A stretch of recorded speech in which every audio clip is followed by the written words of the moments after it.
Hey, welcome to Genre Exposure, a film podcast. Join us as we explore the wide world of cinema, broaden our horizons one movie at a time. I'm one of your hosts, Dustin, and as usual, I'm here with Michael. Hello, everybody. And Jason. Hey, everyone. What's up, guys? How you doing? Why Good. do you always laugh at my intros? It's amusing. You amuse me. You're the funny one. You're like a clown to me. Tell us a joke, clownfish. Entertain us.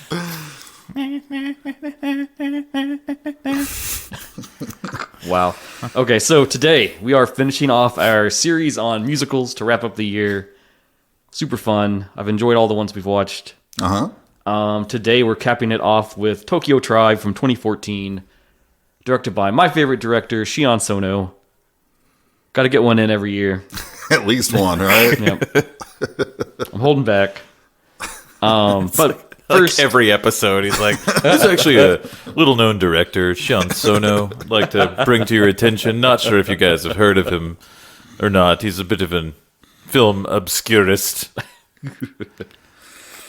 well, if you went by Blu-ray releases, that would be true. I'm starving out here. Someone license more stuff. Or give me the money and let me open my weird label. Yeah, when I was re-editing that thing, I was laughing again because I was like, "That would be Dustin's label." Just WJS, weird Japanese shit. Yep. WJS video. But first, like always, we're going to talk about what we've been watching. I have not quite a normal shout out, but I just wanted to truncate and go back and mention something. Yeah. We had it on our social medias, but we didn't talk about it on air really. And since Twitter may or may not be imploding on itself, which would then make those links vanish, I thought I should have it in an episode too. We've done a few more collaborations with the Jacked Up Review Show. Yeah. And so I wanted to be able to put those in the show notes to signpost people there if you've missed them somehow. Jason, you were on one for James Cameron? Yes. Yes. And he did the Misfits one a while back ago. Yeah, that was Yeah, well we back. covered that one. I know we mentioned that one. But I didn't think we had mentioned the James Cameron one. And that one was pretty cool. Mm-hmm. And then I finally got my debut on there in a doubleheader, crazy super Uber panel of like a ton of guests. And we were going through kind of talking about the film adaptations first for DC and then another episode for Marvel. Pretty epic. Yep. And if you're a Sam Raimi fan, tread carefully because Oh, boy. we recorded it, I guess, like right after Multiverse of Madness came out. So I was still raw. Hey, I'm a huge Sam Raimi fan, but even I admit not every movie he has done has been, good. Yeah. But he's still the man. So, Anyways, all those were super fun. We love the Jacked Up Review Show, so yeah, check it out. I'll put those in the show Stuff. notes. Very eclectic. He's always got something different, some weird subject. Go check them out. On those comic book ones, they did a third one that I couldn't sit in on, which was for Dark Horse adaptations. Oh, boy. And I thought that was super fun because I got into some weird out there films. You could have talked about the Hellboy remake. Yeah. But do you want to talk about the Hellboy remake? No, I don't. Dude, that's Neil Marshall, and I never even watched it. And I love Neil Marshall. Neil Marshall and everyone involved in that movie basically said, like, "This is a piece of shit. We're really sorry that we were involved in it. It was not our plan for this to be this bad. It got." I mean, you never plan for your movie to be... No, it's the What that suits is. just have to interfere with every damn thing. I'm really hoping, because I was disappointed in Neil Marshall's The Reckoning. I remember that, yeah. He's got another one in the can. I think it's It's another horror film, right? Back to a Creature feature. Yeah. And so I'm fingers crossed Fingers for crossed, that one. man. Yeah. 'Cause that's where he's I'm that's where he hopeful. shines really heavily. I can go first. Yeah, what have you on been my watching? Movie. I was kind of disappointed in it, honestly. Just keep bringing duds, man. Well, this was all because the only one I actually You play the odds. It's mostly duds out there. I mean, really. I only got to watch a couple. I'm working my way through the Cabinet of Curiosities, and I like those a lot. I got 2 left. But Those Lovecraft adaptations made me just stop for a little while. They Have were you so gotten terrible.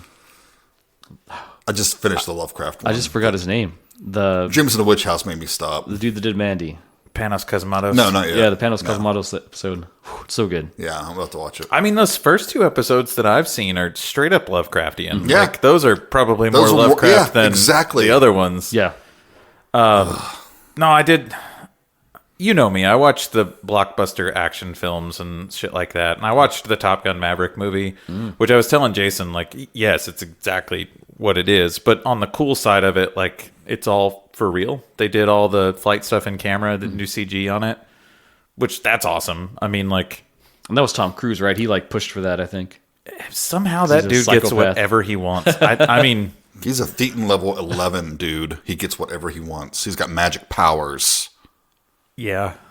He will be able to help you better in an accident than like the EMS people. Scientology powers. Mm-hmm. I watched that. It was fine. It's exactly what it is. You know, it's not like I'm going to sit here and praise the cinematic genius of that. There is some cool stuff with it, like as far as technology goes. Like they built 8K cameras that actually sit inside the cockpit of the planes, which is really cool on a technical level. Like because those cameras are huge, you know, and the fact that they were able to condense them down and put them into a cockpit of a plane, that's cool. I mean, and I guess regardless of what you think of that movie, stuff like that's cool because then that progresses. Innovation's always great. And some of the behind the scenes stuff, like the total film nerds that were like working on it, those guys, like I could watch a whole movie of those guys just talking their craft, like trying to advance technology and stuff. Yeah. But what I did watch more related to the podcast was from 1982, Alone in the Dark. Oh, okay. I like that one. All right, dude. Jack Palance. Okay, I don't hate it. I don't hate it. It has been a while since I've seen it. Well, it got released by Shout Factory a couple of years ago, I think, and I almost did a blind buy on it. I've almost bought it like so many times. Well, because the cast is fucking great. Jack Palance, Donald Pleasance, Martin Landau. I mean, those are the big standouts. But like, hell yeah, that cast alone, you're like, shit, I gotta watch that. It's also directed by Jack Shoulder. Yes. Who did the motherfucking Hidden. Well, I mean, he probably should have stuck with that. Well, this is before the Hidden, so he worked his way. He also did Nightmare 2. Yeah, sure did. I don't dislike it. I just don't think that it was what I wanted it to be. Like, it got really hyped up, and Shudder has it. So if you want to watch it, it's free. Or not free, but like, I'll toss it on my list. You should fucking have Shudder by now. I do, man. Leave me alone. I think Dustin would find more enjoyment. I think you would. It felt like there was a lot of buildup with no payoff. Oh, my favorite. Yeah. It's like my sex life. It's just a very blue balls film. I mean, when I think about it, I think I'd like it in idea more than I did in execution. Jack Palance is super cool. I mean, it's worth watching just to see the guys hamming it up, you know? Oh, I mean, that's for sure. That's for sure. But as far as what I was hoping it was going to be this cool, like, serial killer-ish type thing, and it just didn't turn out to be that, and it kept being credited as like this 80s gem you've never seen, and it's like, rarely am I going to find an 80s gem that I haven't seen. If you were alive in the 80s, you saw it. Yeah. A bit of a technical question for you. Is there a part where there's someone who is alone in the dark? Yeah. Okay, cool. The thing so no 1-star letterboxd. Well, what bothers me the most, so the film is basically a few dangerous and delusional mental patients break out of a mental asylum during a power blackout and lay siege to their new doctor's house, who they think killed their old doctor. Mm-hmm. It's kind of like One Flew Over the Cuckoo's Nest goes like super wrong. Isn't that also like a Herschel Gordon Lewis movie? I don't think so. No. Not the one that comes to my mind. One of the biggest things that bothered me in it, sounds like a Don Dohler movie, though. Really, like the poor orderly who's in charge of security. He's also hamming it up. Everybody in this film is hamming it up. But he's like, makes a comment to the new doctor. He's like, the only thing that separates them and me is electricity. Like saying that all of the locks are electric. Mm-hmm. And that if the electricity goes down, they open. They open. And I'm like, this is the that's poor design. Dumbest fucking... Like, did the Empire design this? Yeah. So, like, you see it coming, but at the same time, you're like, have you guys not fucking heard of a key? Yeah. Nothing beats a good old-fashioned physical mechanical lock. So when he was saying that, like, I'm sitting there just racking my brain going, are you seriously going to fucking tell me this is the plot of the film and how these deranged people get out is because the power goes out and nobody locked the goddamn doors? See, that brings me back to something I recently realized I had anxiety about but didn't even notice. Star Trek reference coming up. So, you know, like in the Enterprise, they're like working in the cargo bays and stuff. But yeah. They've got like a force field. Yeah. Like, you know, the door's open, but there's a force field going. But what if it failed? What if there was like a power failure or something and that force field, you know, fails and they all get blown out into space? Why they're red shirts, dude? It's just, it seems like not a great idea. It's the Titanic syndrome, you know, it's too big to fail. So I was disappointed by it. I just felt like there was a lot of could-be's that happened, but just, I never got It is full of has-beens. Yeah. Nothing beats Jack Palance's City Slickers, man. Oh, yeah. No, that was good. Nothing beats that. Yeah, that's mine. I won't ham on about it, but Okay. I don't know. It probably is worth a watch for the... I wasn't mad I watched it. Yeah. I just didn't love it. You thought it was overhyped. Yes. Yeah. So, for the cast alone, I mean, God, Donald Pleasance is just being Donald Pleasance. He's basically still being Dr. Loomis. Yeah. He hasn't figured out that it's over yet. He is a delight in any film he shows up in. Yeah, that's fine. Okay. I'll go next. Do it. I think this is my last of my October roundup that I got to finish. This is a story that involves us. We all got together to watch a movie together. The Royal We. The Royal We. The podcast and friends. And I pitched you guys on a haunted Turkish bathhouse. Which I was all for. Now, we swerved into a different movie that was pretty awful by all rights. Yeah. So on my own, I had to go back and get a haunted Turkish bathhouse. Check it out. Mistakes were made. This was an amazing film. I was all for it. It was the wrong room, man. It was the wrong, significant others were here. Yeah, there are too many chicks. That was the problem. And they don't, the title alone, you should have just called it something else. And they might have gone for it. So this is directed by Kazuhiko Yamaguchi from 1975. It's one part Japanese horror film, one part pinku, one part weird Yakuza crime film at the same time. What's not to love? So it's basically there's this dude who's like a gangster, and he's working for different crime lords in this area, and he makes this whole plot against his wife where he basically tricks her into marrying him and then has her take on his debt to go work in this Turkish bathhouse that's basically a brothel, and then he gets all the money and just pimps her out, but then he doesn't care because he's in love with the madam that runs it. Okay. And after enduring numerous terrible situations, she ends up dying. And then there's a creepy cat that's stalking around, and her sister that came from the countryside is trying to uncover the truth. And she ends up going undercover in the bathhouse to infiltrate it and figure out Now it sounds like the Manuel movie. Who killed her sister. It's just a glorious film, just super cool visuals and colors, very sleazy, very racy. Any wieners? I don't think there was any wieners. I mean, it is a Japanese film. It would have been fogged. Would have been fogged. You don't want to see a foggy wiener, dude. You need to see that full on. But it's just so over the top and so crazy. It almost has that vibe of a female prisoner scorpion thing almost. Because the lead girl, who is the sister, she's at first very meek and shy. And then she kind of gets sexually abused by the husband. And then she goes away for a bit and comes back as a total badass. And she'll just seduce a dude and then kill him. No problem. But then you get toward the final act of the film. And suddenly there's a cat ghost demon thing that shows up. And it's someone full on with elaborate white face paint and crazy wild hair, and they just run amok throughout the film. All right. So yeah, super crazy. I think the Blu-ray's out by Mondo Macabro. Definitely one to get if you're into weird Japanese cinema. For And sure. I assume this one's not streaming anywhere. I don't think so currently. No. I don't know, man. Some of that crazy shit gets on random streaming services. Yeah, Arrow picks up some crazy shit. Well, Evil Dead Trap is now on And two. Shudder, so Yeah, if you dig exploitation cinema, this is a must-watch. You have to check it off your list. I'll have to check it out. Sounds like my kind of thing. So you're saying it's better than Girls' Night Out? Yes, Okay. absolutely. That was a turd. no wieners though, Jason. Remember that. Right, okay. See, I will temper my expectations. History of Violence ruined any bathhouse for me because now I expect Viggo Mortensen wiener and everyone. Vigo's wiener to show up. We've already talked about Vigo's butt at length on this podcast, so now we'll just talk about Vigo's wiener. We're all fans.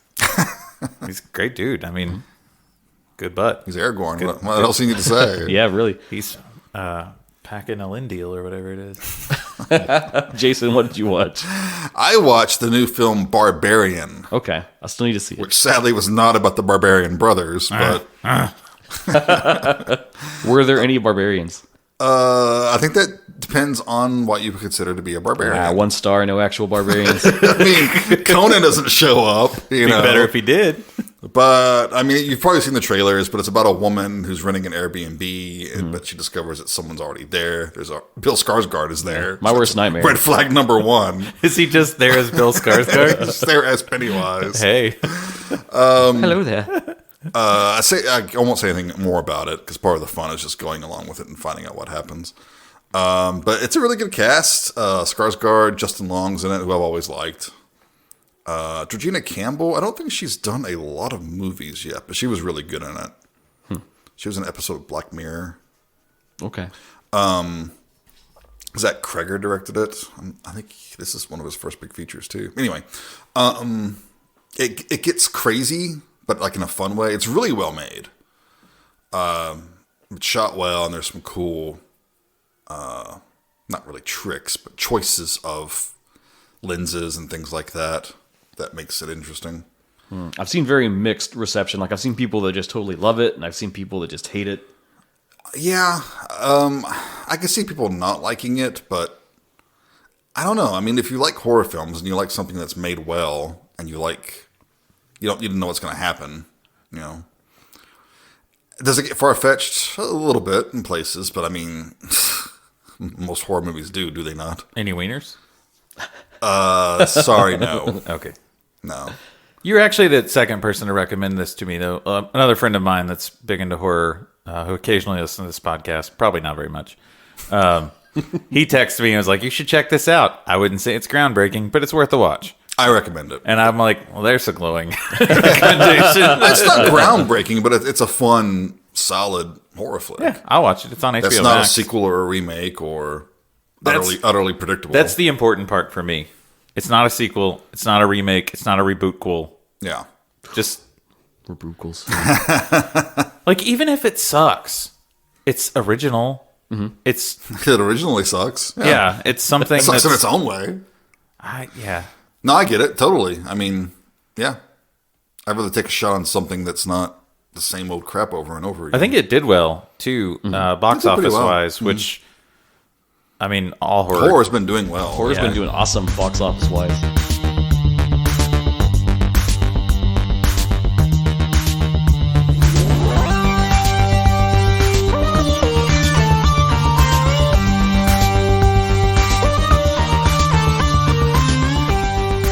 All right, so today we are talking about Tokyo Tribe from 2014, capping off our musical block.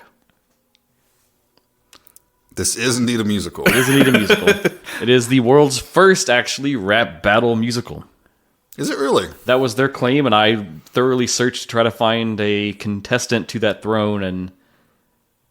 So, like, Break-In or Break-In 2 doesn't qualify?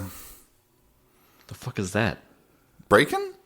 You know what Break-In? No. No. Canon movie? No. The fuck are you talking about? It was like early 80s. It was like when rap was getting big. And it's like a musical, and there's rapping, and there's sort of a rap battle. Not like this movie, where it's like people getting eviscerated and shit like that. But, God, you all don't know about Breakin' 2, Electric Boogaloo? No. No. I'm working with Philistines. Well- Please continue. Directed by Sion Sono. We know. He's my favorite director. Don't need to say it again. I probably will. Hey, Jason. Did you know that Sion Sono is Dustin's favorite director? I did not know. It's good to know, though. Yeah. I think it's good to set that up. So we know it's a musical, of course. Other genre tags on this are action and comedy. I think those are both pretty fair. I can see that. Musically, we already set that up. It's rap. But I do think it's important to delineate this is more like old school rap or like hip hop. If you're coming at this from like a 2022 perception of rap, Oh, yeah. you may be disappointed. Right. I would actually go further and move this outside of the hip hop, old school, like 80s hip hop rap to specifically gangster rap. Like 90s era. That's kinda what I thought 90s, of. early 2000s gangster rap, like specifically like the Tupac, Biggie type thing. That's what I would that's fair. specifically put this in. But I'm not really a rap aficionado. I fucking hate rap. So, I wonder how this was going to play for you guys. Spoiler alert. Yeah. I think my musical tastes are slightly broader in some respects. Yeah. So I think your tolerance for this movie will hinge on how much you like hip hop or not. okay, let me hit you with the synopsis. Do it. In an alternate Japan, territorial street gangs form opposing factions collectively known as the Tokyo Tribes. The simmering tension between them is about to boil over into all-out war. Yeah, that's a very succinct. I don't know what to say. Yeah, I found another synopsis, and it kind of just told the whole plot of the film in like one big paragraph, so I didn't like that one. I mean, that is potentially possible to do. Yeah. This is a very story-light film, because I think the first thing to even set up before we talk about it is it's all about the spectacle. Really. Oh, very much. It's a very visual film. Yes. Because I would argue that very little is said during said raps as far as like moving along, quote unquote, plot. Mm-hmm. Yeah, that was a criticism I had as well. There's a lot of we can get to that. like pomp to it, which again is that gangster rap Well, thing. exactly. It's all bravado and machismo, and I'm the best, I'm the greatest, and stuff like that. I hate that so much. Yeah, and I know that's not representational of all hip hop and stuff like that. I know it's the gangster rap thing. Yeah, but yeah, I have zero patience for that. Even metal, like when metal does that. Oh, yeah. I'm like, no. Yeah, no, I don't like the dick swinging.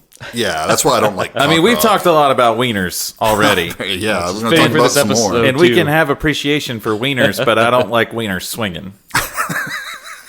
So I guess to start maybe before the film, this is based on a manga created by Santa Inoue, and he's actually done several in this series. So there was Tokyo Tribe, and that was kind of like a little short thing that sort of was the prototype where he laid down the idea of this. Quick question. Yes. Was there, songs in the manga? No. Okay. No. It was I was going to ask that. Thank you. That was the next thing I was going to explain, is it was just a thing where he had a very like Western, urban, rap style influence to like the look and the flair of everything. Does that fit well? And for this film, they decided to spin that into being a musical. Makes sense. But he followed that up with Tokyo Tribes, or often known as Tokyo Tribe 2. Was it with a Z? I think the 2 was supposed to be like a S, so people call it either or. Tokyo Tribe 2? Yeah. And that's actually the plot of what this film is, where it's about the tribes going to war and everything with like Bupa and Mera and Kai and those central characters that we're going to learn about.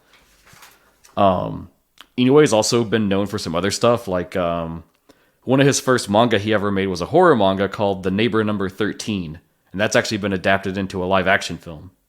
Called 13B. Not quite.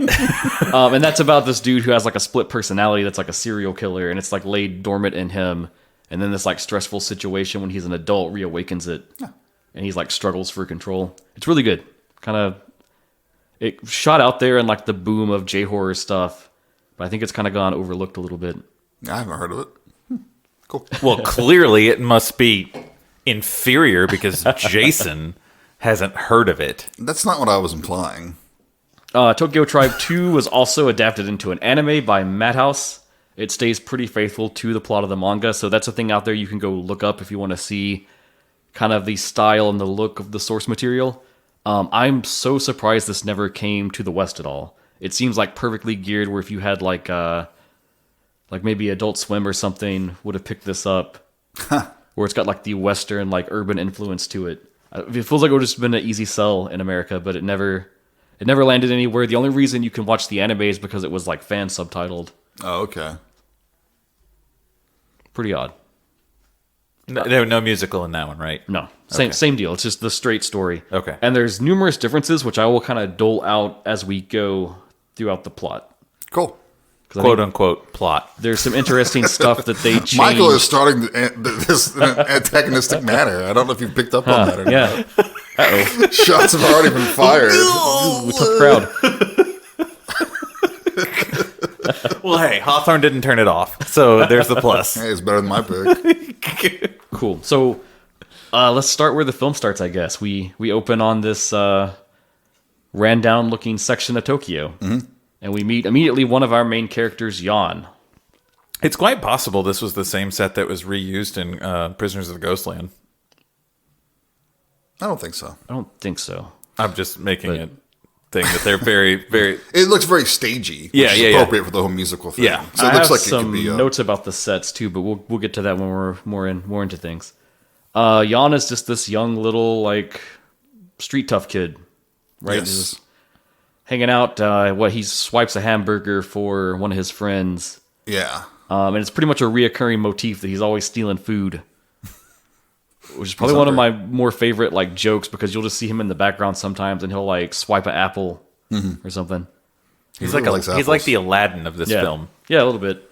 I apologize. We don't get a lot of characterization of him other than this opening dialogue where he kind of says when he grows up he wants to try to change things in Tokyo and make it like a more peaceful place. Yeah, through violence. Because we learn pretty shortly that he's a badass. Also happens to conveniently be a martial arts master. Yes.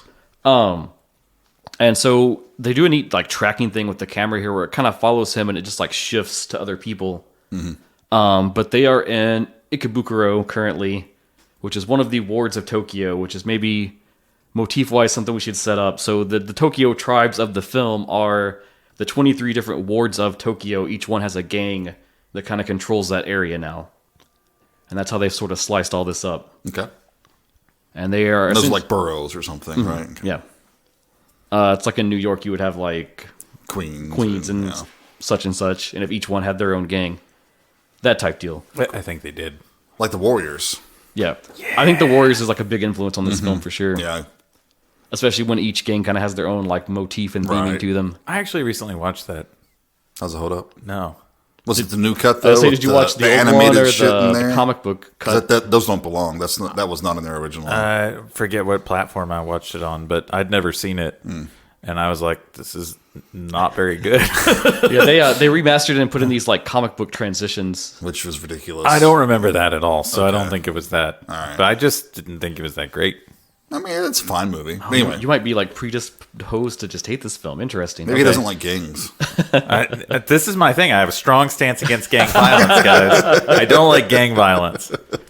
But yeah, it's just kind of this janky, ran down place, and then we were introduced to one of our other reoccurring characters, MC Sho, played by Shota Somatani.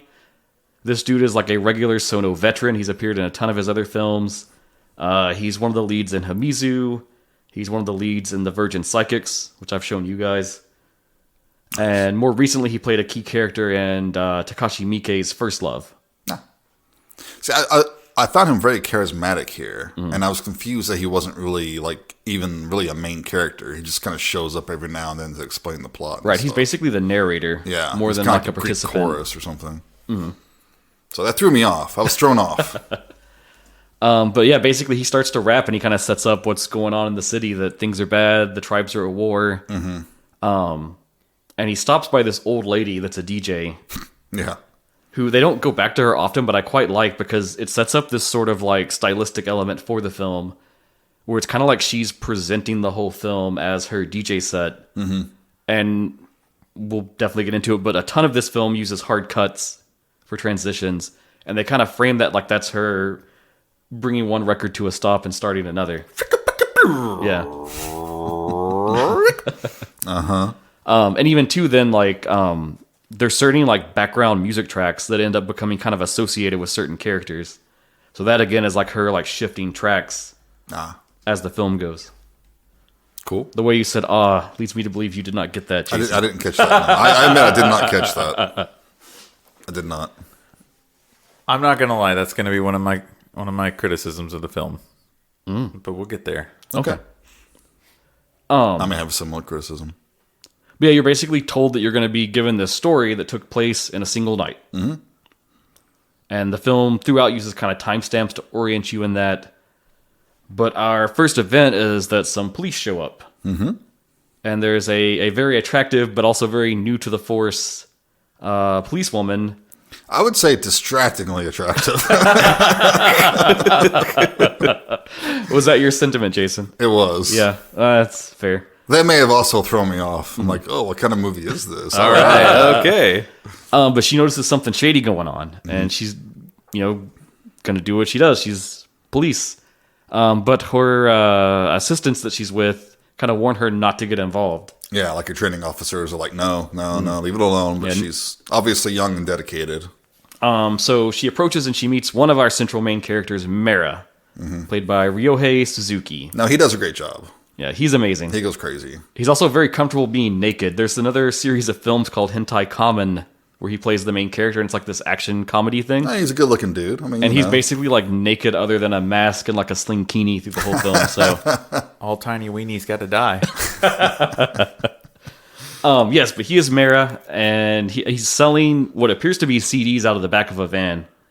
But it quickly becomes apparent it's sort of a front to sell drugs. Yeah, he's like hiding drugs inside the jewel cases or whatever the fuck it is. And I love it because the one guy approaches and he's like, "Oh, I've never heard of that band," and they're like, "Hey, get out of here, kid." Yeah, but she exposes that he's selling drugs and is going to arrest him, but then he sexually assaults her. He sexually assaults her, and the squad car conveniently pulls away and kind of rings in that nothing's going on. Yeah. It's okay. But yeah, he like rips her shirt off and takes a knife, and then does this weird thing where he uses her body as a metaphor for the city to send you on this kind of whirlwind tour of like introducing the central gangs that are the most important. Yep. And so I guess just to run us through this really quick, I did keep track of all of this because there are a lot of them. We have the Shibuya Saru, which Saru means monkey. Oh, okay. That, if you don't know that, it kind of makes some of their lines weird because they reference being like gorillas and stuff like that. Okay. That's their whole motif. And a lot of these gangs too, they have actual like rappers from Japan kind of playing as the leads. I think it's very noticeable because one criticism I will give this film is that some of the actors they have rap, it's very clear they're not very good. Yeah, they're not at what rappers, they're doing. yeah. But then when it's someone who's actually a rapper, you can really tell. They like sell it so much better. I assume some of them were professionals. So we've got them. We've got the Shinjuku Hands, led by MC Khan and Mega G, which are actual rappers. And then they crown a third leader, Iwao, played by Shunsuke Daito. They give him a cool samurai helmet. Give him a cool, like, mirrored samurai helmet. That is my favorite part of this movie. His helmet? Yeah. I also like it because one of the lines they drop there is they say that we're the cold fish of the streets, in reference to Sono's other film, Cold Fish, That's another one I which is haven't about seen the serial killer couple that goes on a spree. yet. Nice. Also located there with them, because near Shinjuku is Kabukicho, are the Gira Gira girls, led by Yoko, played by Hitomi Katayama. Kabukicho is sort of the red light district in Tokyo, which kind of makes their whole motif make a little more sense. Dustin knows a lot about that. Yeah. He studied it extensively. You mean their motif of scandulously cladness? And, Yes. The whole like kind of S&M thing going on. However, I would argue they are probably the least exploited of all the females in the film, though. Well, they have their own agency. Yeah, they're very in control of their sexuality compared to a lot of the other characters in this film. Like the police officer that we are currently watching be tormented while we learn all this information. Then from Narima, we have the Neri Motherfuckers, led by Dio and T2K. This dude's voice is incredible. It's not good, I want to say, but there's something weird and alluring about it. I do like that they are actually referred to as the Neri Motherfuckers. Like, that's their official credit bill. Yeah. And I love their vibe, too, if they have, like, the weird, like, sports tracksuit thing going on. Yeah. Like Armenian gangsters or something. I mean, you see that a lot in American hip-hop. Sure. Yeah, right. You know, it's almost though like, well, I guess this was 2014. Yeah. It's like 10 years passed, and it's like that when the 80s caught up with like Russia or whatever. You know, like everything is 10 years behind. It's like this is currently the hottest thing right now.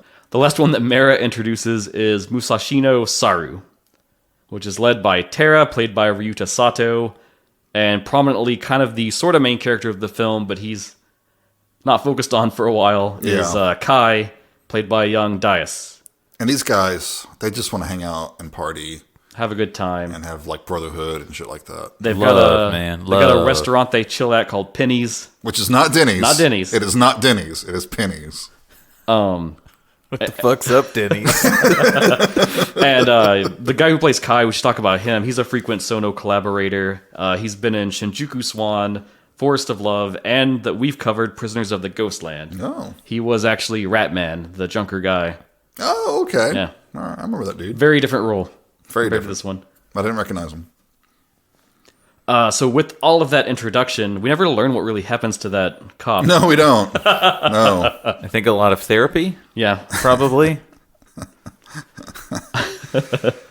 But at this point, this plot kind of rolls through like several different things going on and sort of just setting things up. We get the Hands Crown Iwo as their leader. He gets the cool samurai helmet. Yes. This scene has one of the favorite lines of Michael's maybe in the film. It was, I will say it was interesting. This is a memorable line. Yes. What was it? It's when they say we're wetting vaginas dick full caliber. It's definitely an interesting line. And as they're going through this, they kind of do a weird like split screen transfer thing where one group is rapping and it cuts to another area and that group starts and kind of drowns out the other ones. And this introduces another tribe, Koenji Jack.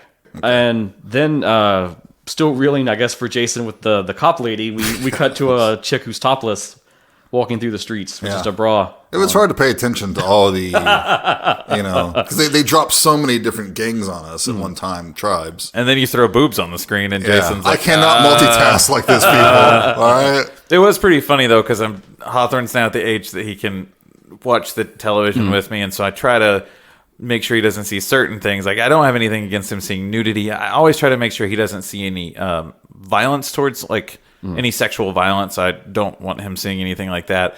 But it's funny because I get a text from Dustin, like, as I'm watching, and he's like, oh, yeah, Michael, I forgot to tell you, there is some boobs in, there's some nudity in Tokyo Tribes. And I'm like, there is currently a boob on screen, like, as I'm reading it. Yes. One single boob was on screen. Yeah. So this chick, Nezumi, she meets up with a friend, and they're kind of just hanging out. And they sit down by the side of the road.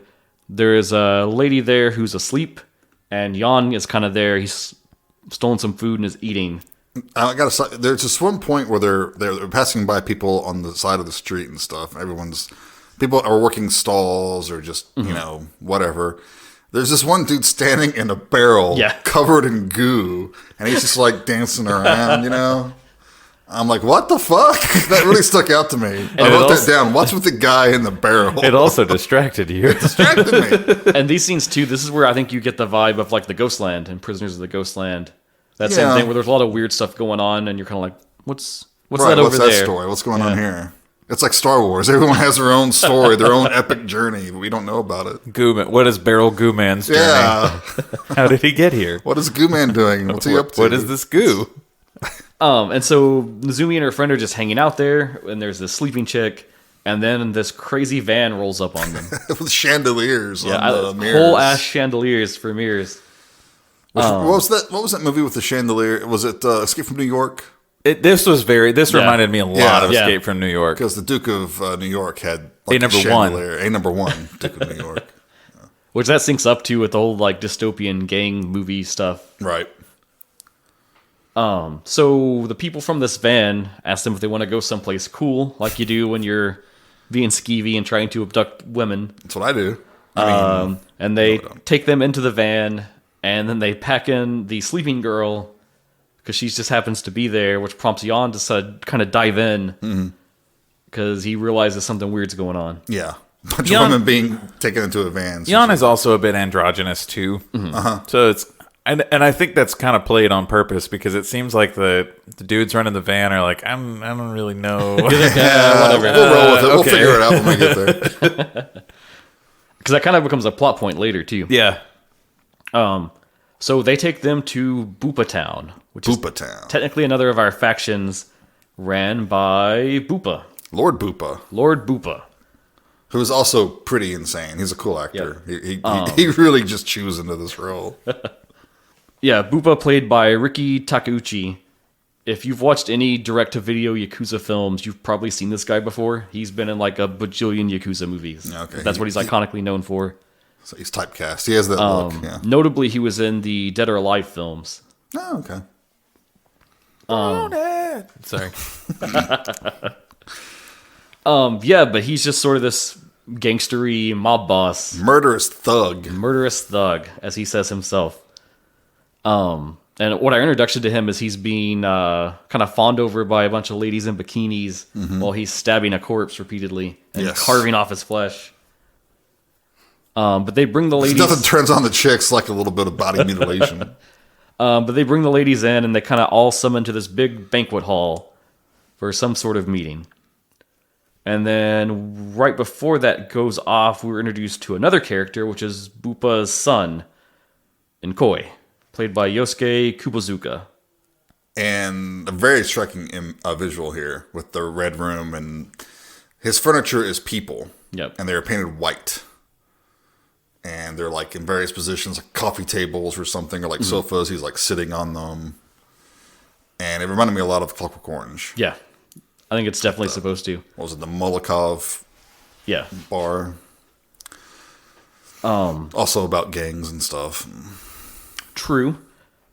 But yeah, it's through his rap in this scene introducing himself, he explains that he's abducted all these people and that he's made them be his furniture. Kind of against their will, basically. And Kubozuka, he's had a lot of cool film roles, that stuff we would care about. He was also in Sono's Himizu. He was in one of the Tomy films, Tomy Replay. I think that's the one that's based in the hospital. Okay. I don't know if I've seen that one. He's in another horror flick called Helter Skelter that has to do with like beauty modification stuff getting out of hand. And a big slide. What? So Helter Skelter, the Beatles song, is about a slide. No? Nothing? No, I mean, I know what you're talking about. I figured you were going to like sing the guitar riff or something. No, I don't want to get his copy. Okay. And then he also has a role in one of my favorite films, Toshiaki Toyoda's The Day of Destruction. Oh, yeah. I remember that was the one you... Yeah. Yeah, so this dude gets around. He's been in a bunch of stuff. Oh, I don't think that's fair to say about him. Jesus, Cinematically, man. He gets around. He's an interesting looking actor, too. Yeah. Dustin's over here just throwing out I will accusations. say, even though he's one of the people that's like, he's not a rapper, he's just an actor, I think the way he raps, it like works really well for his character. Yeah. He has an interesting, I guess, like flow to the way he says stuff. Yeah. He's kind of androgynous really in his appearance, so he kind of like has a very kind of fluid style. Mm-hmm. So. He plays it with... It's almost like he leans into the fact that he's not a rapper. Yeah. And doesn't try to be one. Yeah. Just like... I'm going to do this how I think the character might deliver the lines, and it doesn't matter if the character's a rapper or not. Yeah, he's not doing like a bunch of awkward poses and stuff like that like some of the other... He's also extremely entitled, so... It makes sense. He can do whatever he wants to, and nobody's going to say anything. He can do anything. He'll just make you his furniture. And so Bupa is currently having dinner with some politicians from the city. I wrote this down. There's no like sourcing or logic to this, but they're from the Literal Demagogic Party. Liberal Demagogic Party. I did laugh at that because I was like, I'm pretty sure that we have that currently. Yeah. It's going to be the new Republican offshoot that we're going to have soon. Yeah, not the liberal Democrat. Fuck it. Whatever. But they have the girls all lined up, and they're kind of just like, lavishing how wonderful his place is and all that stuff. And then we meet one of the coolest characters of the film. The beatboxing chick? The beatboxing girl. Yes. Yes. She is by far the standout for me. She stole the movie, and I wanted more of her. And alas, I did not get it. She is Cyborg Kaori, and she's actually a famous internet personality. Oh, really? She would upload videos of herself beatboxing and got like crazy, crazy popular. And when they were working on this film, they were like, hey, we want her in this for like a cameo. Just because like her beatboxing will mesh with this whole like rap motif. It was like disturbing and funny all at the same. It was very weird. Like I'm not in a sure. good way. I'm not sure that I would call her. I've not seen her videos, right? So I'm not. I can't say it's very much what she does in the film. I can't say that that's good beatboxing, but it is what she does. Mm-hmm. Like I've heard like good beatboxers, and you're like completely blown away by the stuff that they can do. Hers is just like straight up. This is what I think beatboxing sounds like, and so I'm going to try to do it. I just know that she was cute and weird while doing it, so I automatically like her. Yeah, but she serves Bupa tea while kind of singing his praises about how great he is. Yeah, he even has to shut her up at one point. And I love it because when he tells her to stop, she just like immediately like cuts. Which later, it's irrelevant to the plot, so I guess I'll just mention it now. They also have a singer that goes around and does these like arias. Yes. And she's the same way. She's like on command singing for them when they want it, and when they don't want it, she shuts up immediately and just stands there and awaits. It's kind of like me, but I don't shut up when you tell me to. I just always around singing some stupid shit. Sure don't. You love it. But they go over some stuff here. Basically, and Coy wants to take some of the girls to be new furniture. He needs new furniture. Yeah. What are you gonna do? And they kind of Value City. They kind of tease the politicians a little bit because the politicians try to lean into this whole like shtick they have going, where they're like, "Oh, I like that girl," and they basically just mock them for it. But ultimately, Bupa decides that they want to check out the sleeping girl. They're interested in her. They think she looks interesting. Which I'm just going to go ahead and attach a name to her so it makes this conversation easier. They later name her... She has 2 names. Yeah, they later call her Sun Mi. But they're interested in her, and they want to, like, pull her to the side. And then we learn that she is a martial arts master. Yeah. As she proceeds to kick the ass of, like, every guard. And she's good, too. Yeah. Don't you think her martial arts is good? The fight scenes are pretty cool in this movie, I take issue with that. You take issue with that? Yes, I do. Okay, well, What? Bring it on. All right. Let's hear it. Is it realistic? No, but it's that hyper stylized. It's the same issue. It's the exact same issue I had with Prisoners of the Ghostland. Okay. Editing is all wrong for the fights. Oh, what? No, I will agree with you there, but I think in this case it doesn't matter. Well, what bothers me the most, I mean, it is hyperkinetic and it cuts in places that I think it shouldn't cut. But what bothers me the most is the same thing that hit me about Prisoners of the Ghostland, is there is not enough. This sounds really picky, but for me, it bothered me. There was not enough work to make it look like it connected.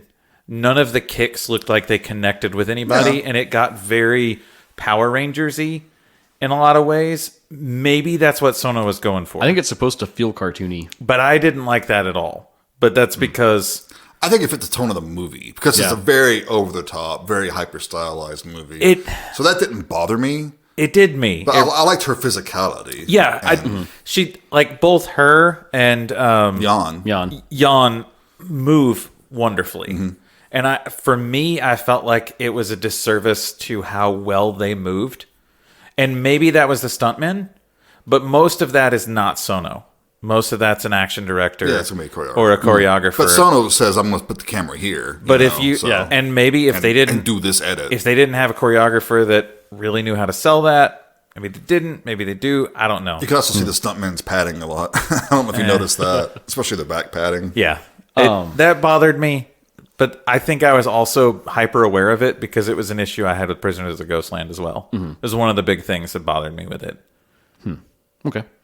I'm an easy sell. When you get a cute Japanese girl kicking ass. Oh, I know. I'm just like, I'm okay. Me too, Jason. I'll Me go too. along with that. So. Which you should say, Sun Mi's played by Nana Sano, and she's also been in a ton of stuff. I don't think any other Sono films, but she's been in a lot of more like drama type stuff. So it was cool to see her have a more action role.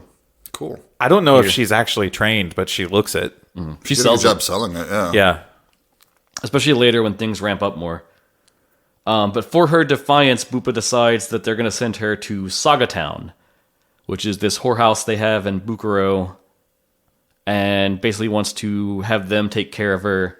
And if she doesn't do well there, then he's going to give her to Nikoi to be some furniture. Right. Now, is this when Mira starts fucking up all the business dudes? Yeah, they kind of take the girls off, and they're going to lock them in a cage. Jan runs away. He just, like, splits. Yeah. I got major... Because Mira comes out, and he's just wearing his little briefs. Oh, we should say, too, there's a scene that kind of cut in here where they call for him, and they send their little attendant guy. His name's Skunk. And he has, like, the weird... He's, like, bald, but kind of has, like, a spiky hair patch. It's a... reverse mohawk. Yeah, reverse mohawk, yeah.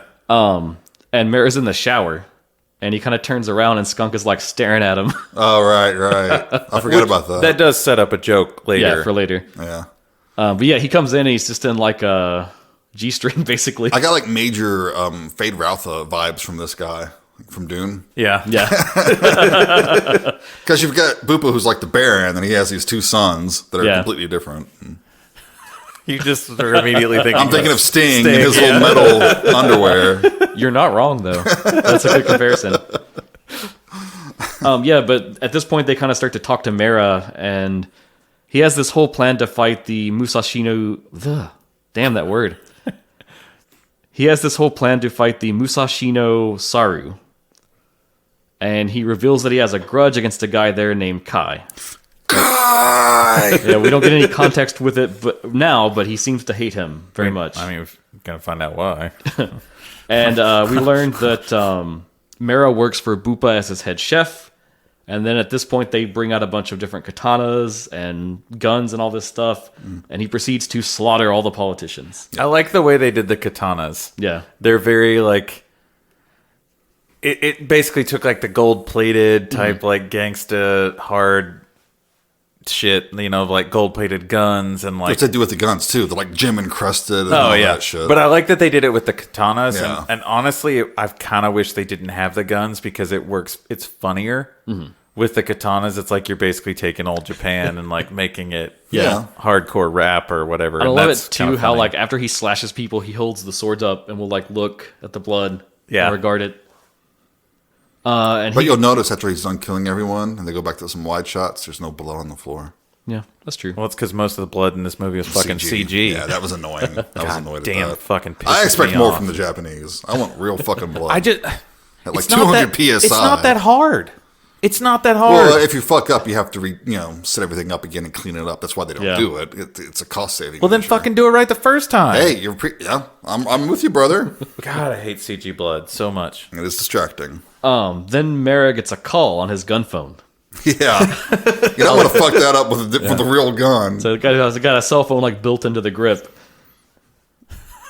It's such a... When he did that, I was like, are they fucking with me? Yeah. That's a gun, not a phone, dumbass. I mean, my son talks into random objects because he thinks they're all phones, but I didn't expect it from Mira, honestly. But it's so funny seeing him hold it to the side of his face, and he's like, yeah, what is it? Yeah.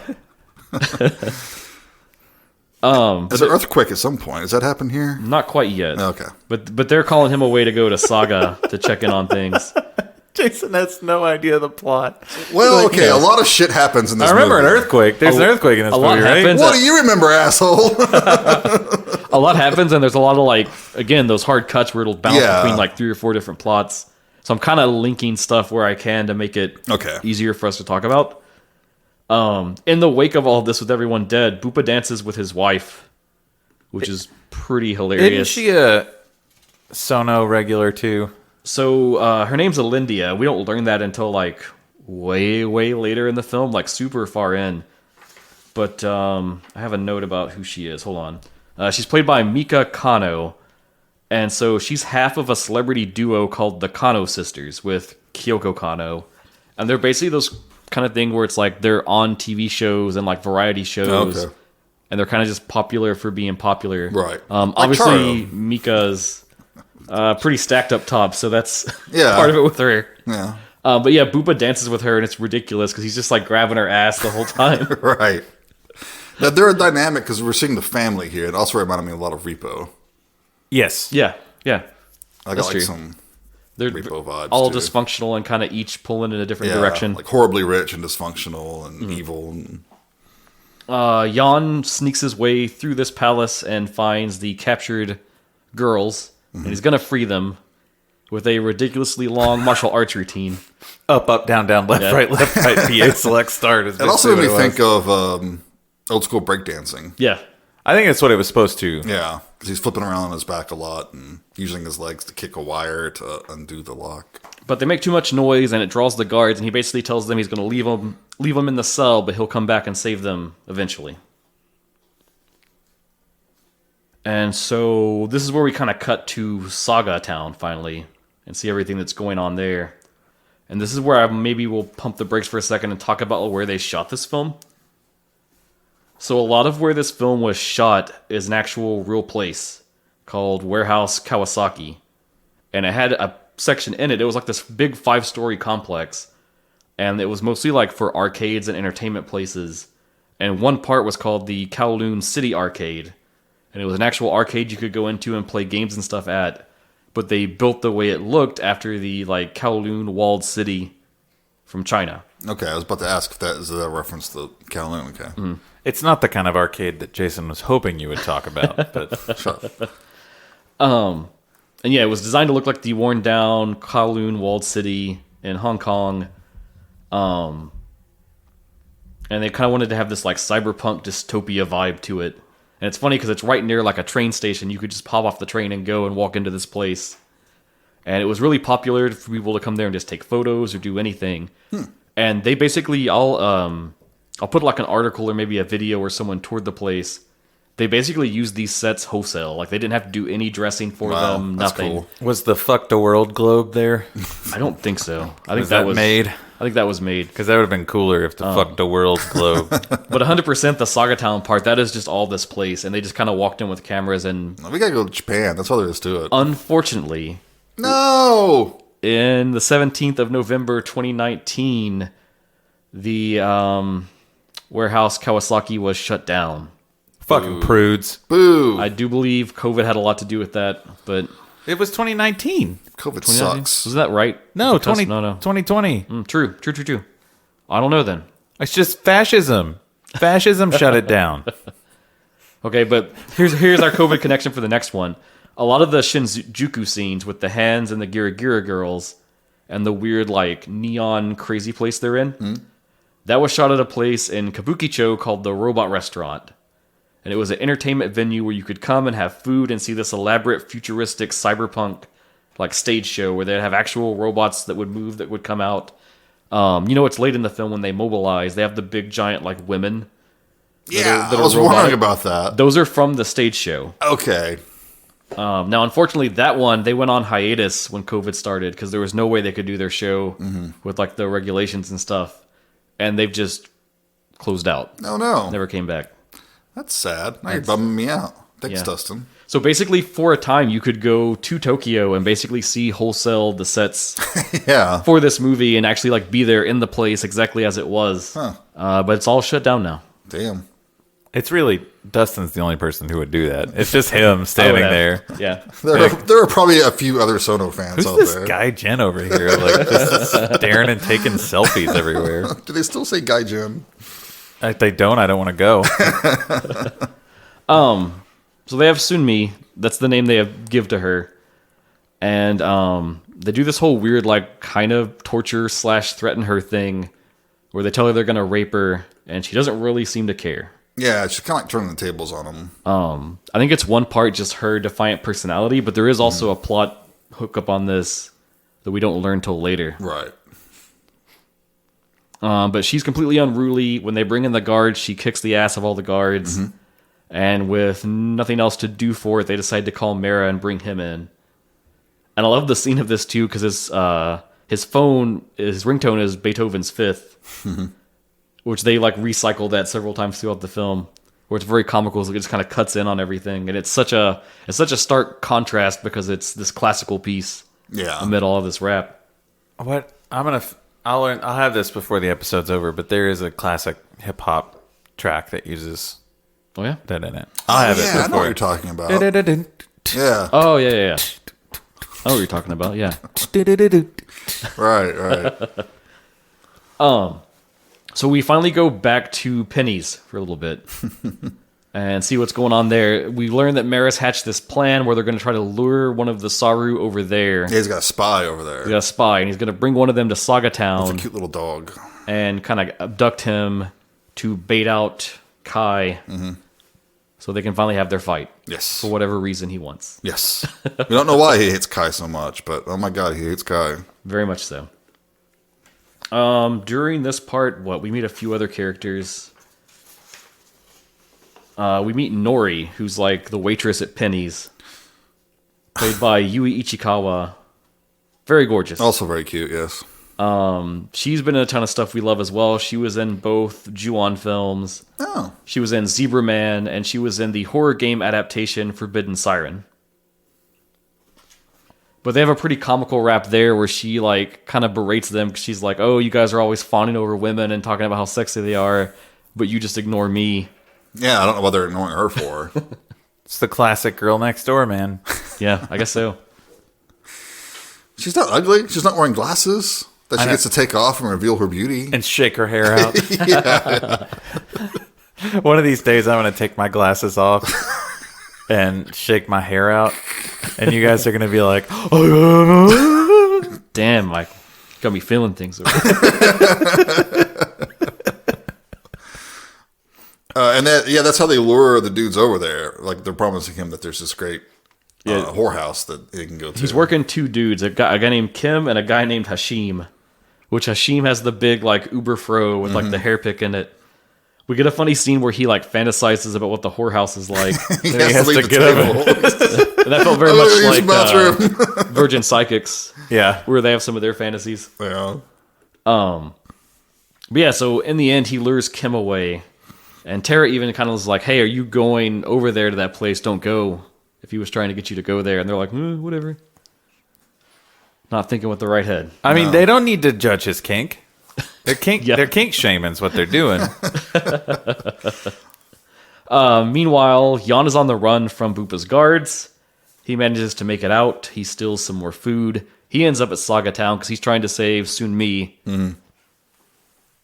And he ends up like kind of stalking the place out, looking for a way to get in. Now, around here is where that first earthquake happens. Okay. Which I think is interesting because it's kind of a turning point in the story here. Like, after this earthquake is when things start to ramp up and, like, develop further. Beyond just, like, up to this point, we're kind of just bouncing around everywhere. And now it gets a little more focused. At least for a time. I was going to be like, okay. So, yeah, Mara shows up at Saga Town. He tries to get Sun-Mi back in line, but it doesn't work. And Koi's there, too, and he kind of gives up really quickly. Yeah. Eventually, Mara pins her down. He kind of does the same knife routine like he did with the cop. Mm-hmm. And a weird thing happens where, like, he's talking about all the shit he's going to do to her. And then it seems like he just sort of gets off on his own, like, ranting. Yeah. That seems right, you know. Yeah. Meanwhile, the guy that abducted Kim leaves a letter that's sort of taunting them and baits them to come to Saga Town. And they storm off to head their way there to try and save him. Yes. When they get there, Jan kind of tags along with them because he realizes what they're going in there for. And they show up to get Kim, which is very hilarious because, like, they come out and they see him. Or no, it's when Kim first gets there. They, like, bring him to the girl. And they're like, oh, you can go ahead and do whatever you want with her. And he starts to step forward, and then Mara steps out, and he's like, oh, it's cock block time. It's clock blocking time. Did I say clock blocking? You did. I think you did. Jason hates time. I hate clocks. Ugh. Yeah, me too. So when Tara and crew get there, they've already got Kim locked down and under their control. And they kind of have basically like a pissing match back and forth, shouting at each other. Mm-hmm. Mara's super obsessed with Kai, and Kai is like, I barely know you, bro. It's like, why do you hate me? What did I do to you? He tells him, I saw you one time at a sauna. I don't know what your beef is with me. But they devolve into fighting. Mm-hmm. There's also a funny, sad, like little subplot here where the spy had a dog with him. It was like a Shiba Inu that was really cute. Mm-hmm. And everyone at Penny's loved him. But when they get to Saga and find what's going on, they realize that the dog was with the bad guys and betrayed them. He's an evil dog. Well, probably because somebody gave him an entire chicken leg and like didn't take the bone away, and that dog's like, this could have hurt me. He's like that Nazi monkey in Raiders. He's a bad monkey. This is a bad dog. Bad dates. That's right. So in the chaos of the fight, Kim gets a grenade thrown in his mouth. Sure does. And he fucking explodes. Yeah. In the chaos, Mara goes for the killing blow with one of his swords on Kai, but at the last minute, Tara runs in the way, takes the hit, and saves him. Which sends Kai into a fervor, and he chases off after Mara. And Mara proceeds to lead him on like a wild goose chase all through the city. Mm-hmm. Meanwhile, Jan kind of just rescues Sun-Mi because there's no one else to stop them at this point. And I love it because Koi's still there, and they're like, oh, we gotta go, where's your clothes? And he's like, here, take these clothes, and just like grabs her a dress. Yeah, he seems like... His motives seem to waver throughout the whole movie. And maybe that's just part of his fluid style. I don't know. It seemed to He's me like chaotic neutral, maybe. I don't know, but he never really seems to know where his allegiances lay. It seems to me like he often gets bored. Yeah. And when he gets bored, he just kind of gives up on the situation. Yeah. He's just a chaotic neutral rogue. Pretty much. I'm doing this now. Yeah. So this whole big chase goes down. Sunmi's on the run. Kai's chasing Mara. We pop back over to Bupa Town for a little bit. Well, no, first we pop to that club. We go back to MC's show, and he does one of his like narrative raps again, and sets up that assassins are arriving from Hong Kong. So this is more expansion to the plot now. Clearly some representation of Hong Kong, but it's different because we're in this weird dystopian future. Mm-hmm. And then that's when we go to Bupa Town and catch back up with them, and we get a huge expansion to the plot as they bring in this idea of the High Priest. Yeah, they raise up this. It's like a flashlight. It's like one of those old-fashioned handle flashlights. And he turns it on, but it's a hologram. And we see this old dude surrounded by some hot chicks. Yep, it's played by Din Din, who is another Sono regular. He was the main killer in Cold Fish, and he's also appeared in Why Don't You Play in Hell, Himizu, Forest of Love, and Land of Hope. Oh. And since we love Kiyoshi Kurosawa, he's also in Cure and Tokyo Sonata. Cool. So, he's the High Priest. Yeah, he's the High Priest. His two assassins are Jadikins, played by Bernard Aka, and then he has an interpreter because he can't speak Japanese, Kamakichi, played by Joey Iwanaga. So Bernard is a super famous Taekwondo practitioner. Okay. And he's done wrestling for a time in Japan. It's obviously they're both martial artists. He's had some cameos in Kamen Rider. That was where I first encountered him before this film. And Joey has an appearance in Tokyo Vampire Hotel, which was the TV series that Sono made for Amazon Prime. Is that worth watching? It's fun. Okay. Don't ask Dustin. You're right. Sono. He'll be like, yeah, it's worth watching. So the message they're bringing from the High Priest is this big info dump about how he has a runaway daughter named Erica, and she's flown off to Tokyo, and he wants her found and returned. And her virginity needs to be intact. Yes, make sure that they know that she's a virgin. It needs to stay intact. Mm-hmm. And so Bupa vows that he will like exhaust all his resources and do whatever it takes. Yes. To be such the badass killer that it is, for whatever reason, he seems subservient to this guy. He's the High Priest. He's the High Priest. What are you gonna do? Meanwhile, Kai loses Mara but runs into Sunmi, and they join back up. And Mara goes to check back in with Bupa, and he says, hey, it's time to move all our plans forward, and asks him to unleash the Waru, which is kind of this extra tribe that they've assembled from, I believe it's from the Bukuro Wurons, which was Mara's tribe, and just other people they've recruited. I think they were just on Exegol the whole time. Yeah, just waiting ready. But they're basically this super group that's going to take down every other tribe and conquer them all for Bupa. And you know who they are because they wear a shirt with their name on it. Yeah. Well. And the main tagline of their rap is to say, we are Waru. Yeah. So you know who they are. Yeah. In case you forgot. I didn't. I mean, it is helpful, and I It's kind of wish... helpful because there's so many different tribes. I like the themes and the shirts that tell me who's who. I kind of wish that they would have done, like, everyone had their own shirt, or, like, their own... Well, the Saru, they have their own shirt. They do, yeah. But not everyone did. Mm-hmm. And clearly someone didn't get the memo, or they didn't have a friend. Well, it's not like the Warriors where everyone has their own distinct gimmick going on. They probably didn't have a friend with a cricket and a heat press that could make them there. Well. Wait, their gang has a cricket? Oh, man. So Kai basically gets their help to try to take Terra back to Penny's, while they're dodging the Waru, who are just invading every single district of the city and going to war with the different tribes. We get several different scenes of them like facing off and doing some back and forth rap. And then we get to the one scene I will definitely criticize about this film. Oh. Amidst all the chaos, the Hand decides that they need to mobilize, and they have a fucking tank. They do have a tank. And in the film, they have actual, real, like, prop tank that they use. They didn't use it in that part, though. Which looks awesome as they're bringing it out until they launch it. And then... the horrible CG? Then it's a horrible CGI tank. Yeah. And it doesn't fit with the film at all in any capacity. No. Even the area it's in doesn't look like the rest of how Tokyo looks the entire time throughout the film. Right. It's definitely clearly just like modern Tokyo at night. not the weird dystopian Tokyo tribe Tokyo Yeah. that we've known so far. And it's not very well composited into the shot either. And I get what they wanted to do because it very famously like launches a shot off and it soars and hits the Shibuya 109, which is the super famous department store, basically like a prominent landmark anyone's going to know in Tokyo. So the act of it destroying that was supposed to be like a cool thing, but it just really does not work. Does the tank even come into play later? I don't remember anything happening with the tank. Well, there's a later scene where they first run up on them and they've got the actual like physical tank prop there and they're kind of just moving it down the street very slowly. Okay. But no.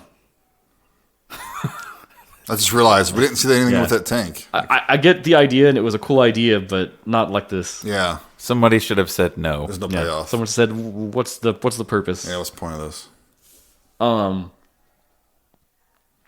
So eventually they get cornered by the Waru, and Kai's kind of tied up packing Terra. So soon me and Jan kind of start this tag team fighting, which they do for the rest of the film, and they just destroy everyone. And it's funny Kai's realization of like, oh wow, you guys kick ass. Yeah. They do make a good team. Like They do. They work well together, I thought. You can criticize the choreography all you want, but I thought they had some cool chemistry. They do. They do a lot of cool things where like one of them will hit someone, and then the next one will flip over. Yeah. I did like that. I Okay, did think yeah. that was well choreographed. Yeah. It was also shot well. Mm-hmm. It was shot to where everything was hidden and it looked real. Yeah. Jesus. Guy can't have fucking criticism. Jason.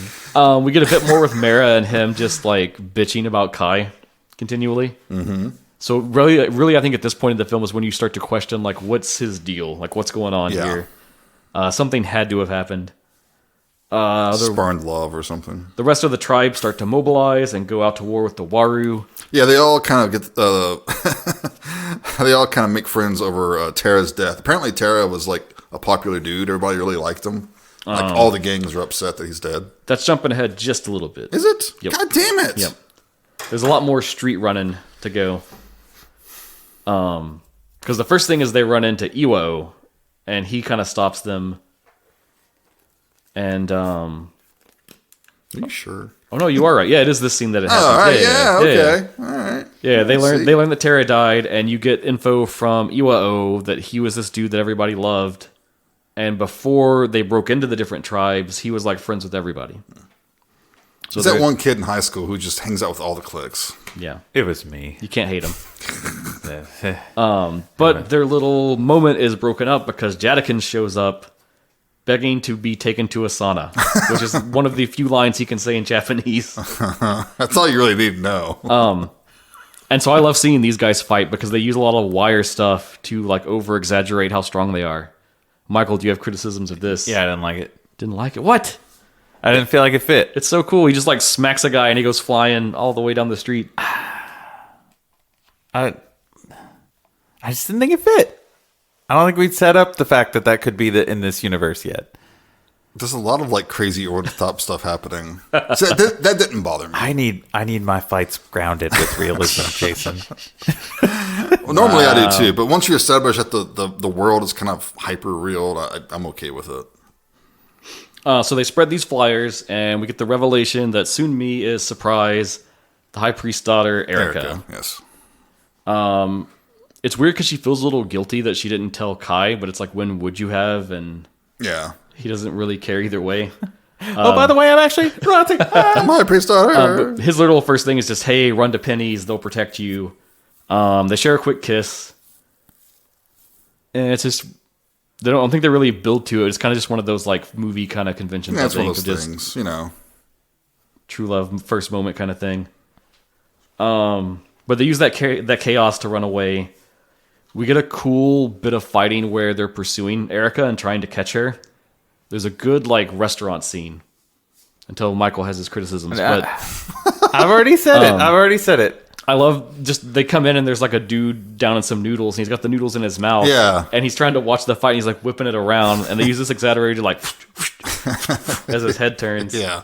That guy actually made me laugh quite a bit. He was very pissed at his noodle. His noodles finally fall out of his mouth. This is the character that I identified with very heavily. Like, he's mad because they interrupted his noodles.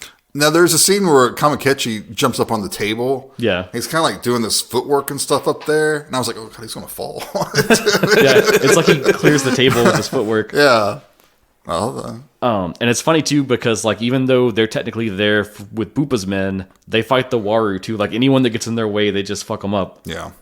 Okay, I'm having a realization while we're talking about this, and I think I understand what my issue is with the choreography is I don't think it's consistent, and I feel like there's a lot of things that were developed well with clear plan and clear ideas, and now that I say that out loud, that makes total sense because that's usually what happens when somebody's not an action director. Yeah.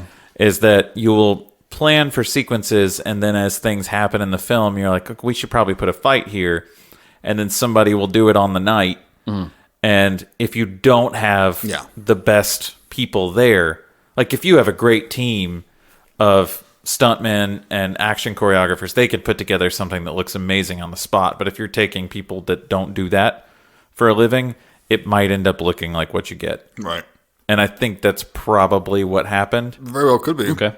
And that's probably, and you know what? I'll lessen up on it a little bit.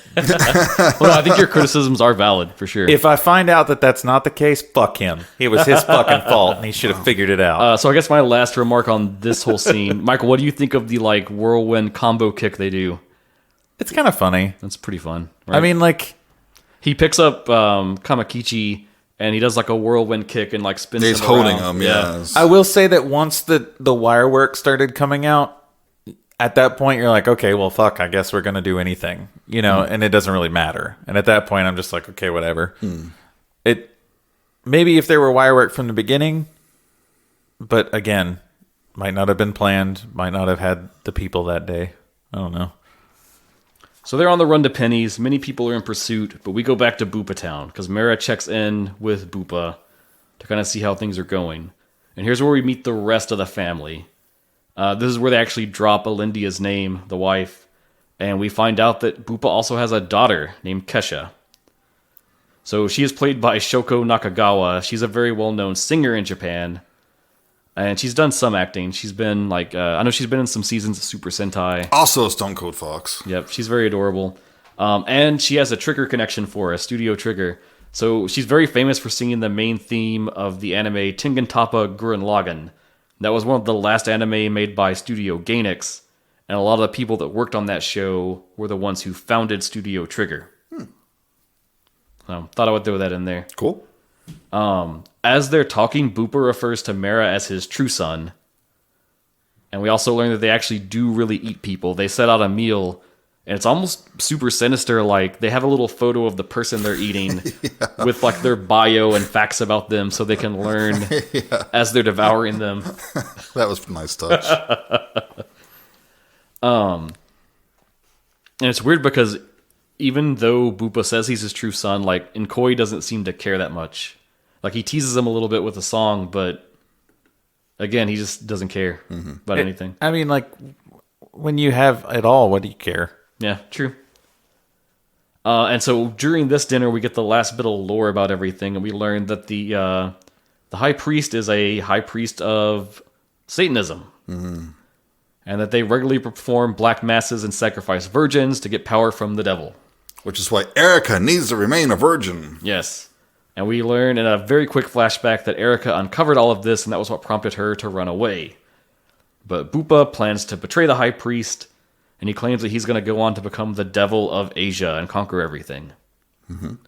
They share the flyer, and that makes Mara realize that Sunmi is Erica, and that kind of sends him off into action again. Meanwhile, then Kai makes it back to Penny's, and everyone's sad that Tara's dead, but he's trying to warn them about the Waru and what's going on. And it ends up that the other gangs that have been in pursuit show up there, and he kind of lays down that they just need to bring all the tribes there so they can talk it out among the leaders and stop just like shooting around everywhere at random and fighting. So then I guess this is probably one of the bigger musical numbers in the film.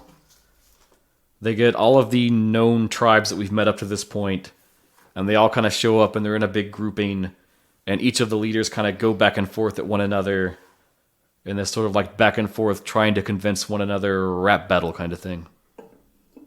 Yes.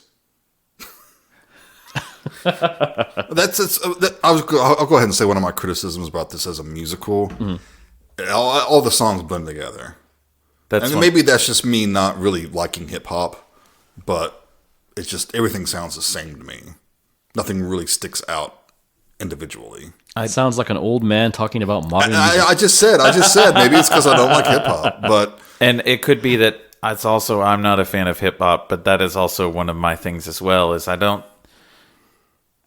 Nothing sticks out. There's something like yes, you can tell when the theme changes from song to song, but I don't think there's enough of a change. Like there can be a lot of variations within hip hop. I've heard songs that are completely different from one another. I don't think there's enough of that in here. I wish there was. And maybe it would have.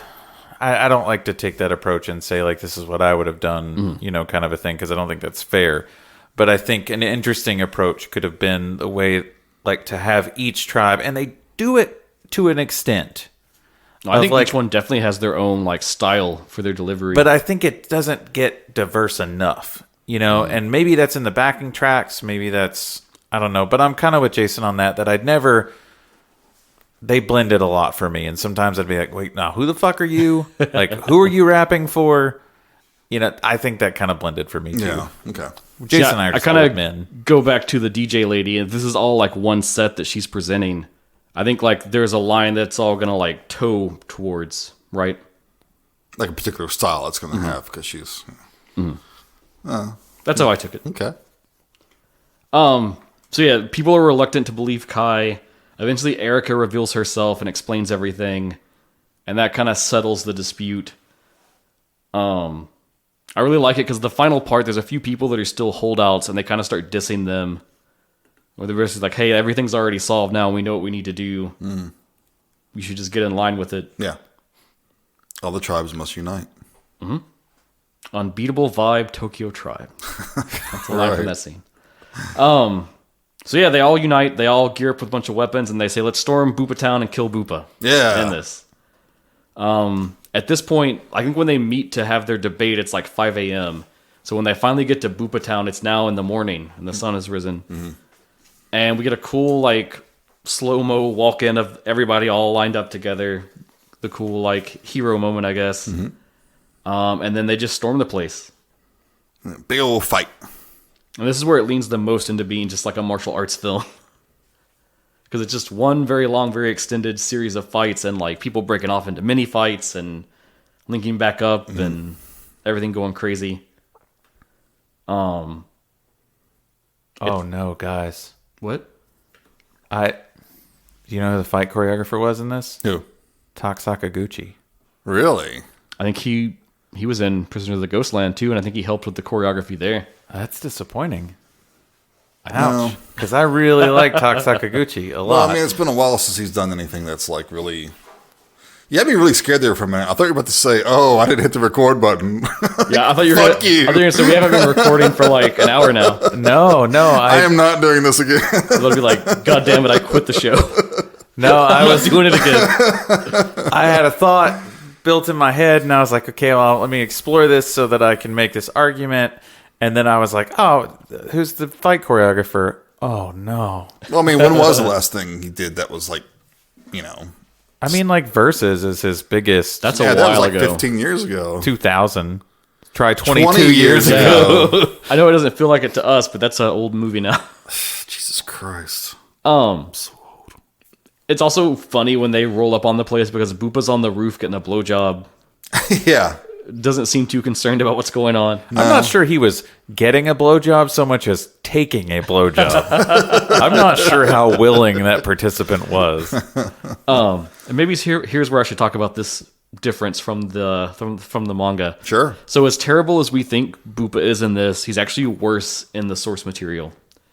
There's a very famous scene, if you know the manga or the anime, because it adapted it, known as the Goosh Goosh scene.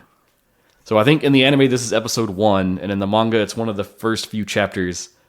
But it's Mera coming to meet Boopa, and you're kind of learning again about like how they're set up and everything. And when he gets there, they're talking about like the prophets from Saga Town and the whorehouses and stuff. And Boopa mentions that he abducted a young boy that he found there. And as he's conversing with Mara, he proceeds to take the boy like behind a curtain and then rapes him to death. Like to the point that like he spews blood and then like collapses and dies. Holy shit. And there's a certain sound effect in the anime, and I think it's in the manga too, like just written. But that sound effect is goosh goosh. And for a while, like that's pretty much what this was known for, I guess, before the film. Because it's a very weird, very over the top, very disturbing scene. Maybe it's a good thing they didn't put that in the movie. Yeah. I'm not going to lie. I would have probably turned it off at that point. I'd have been like, nope. It's a little much. No merit here. I'm done. I think that was a smart decision to shift on that. So yeah, they break up into little smaller fights. Notably, the first one is that Kai ends up in the Red Room.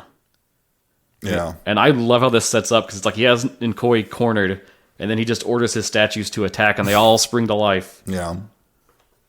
So he has him pretty much dead to rights. A lot of the Shinjuku people end up in this like forest with blades, like artificial like bamboo poles with blades stuck on them.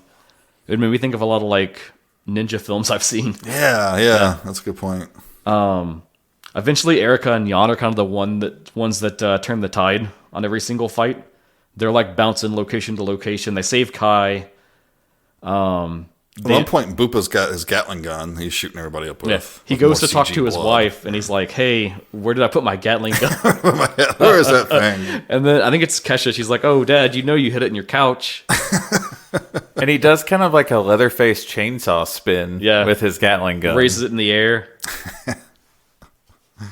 So he's mowing down people with the Gatling gun. Jan breaks away and goes back down to those ladies and breaks them out. And there's been this one guard that, like, all film, they've kind of teased that Jan is going to fight him.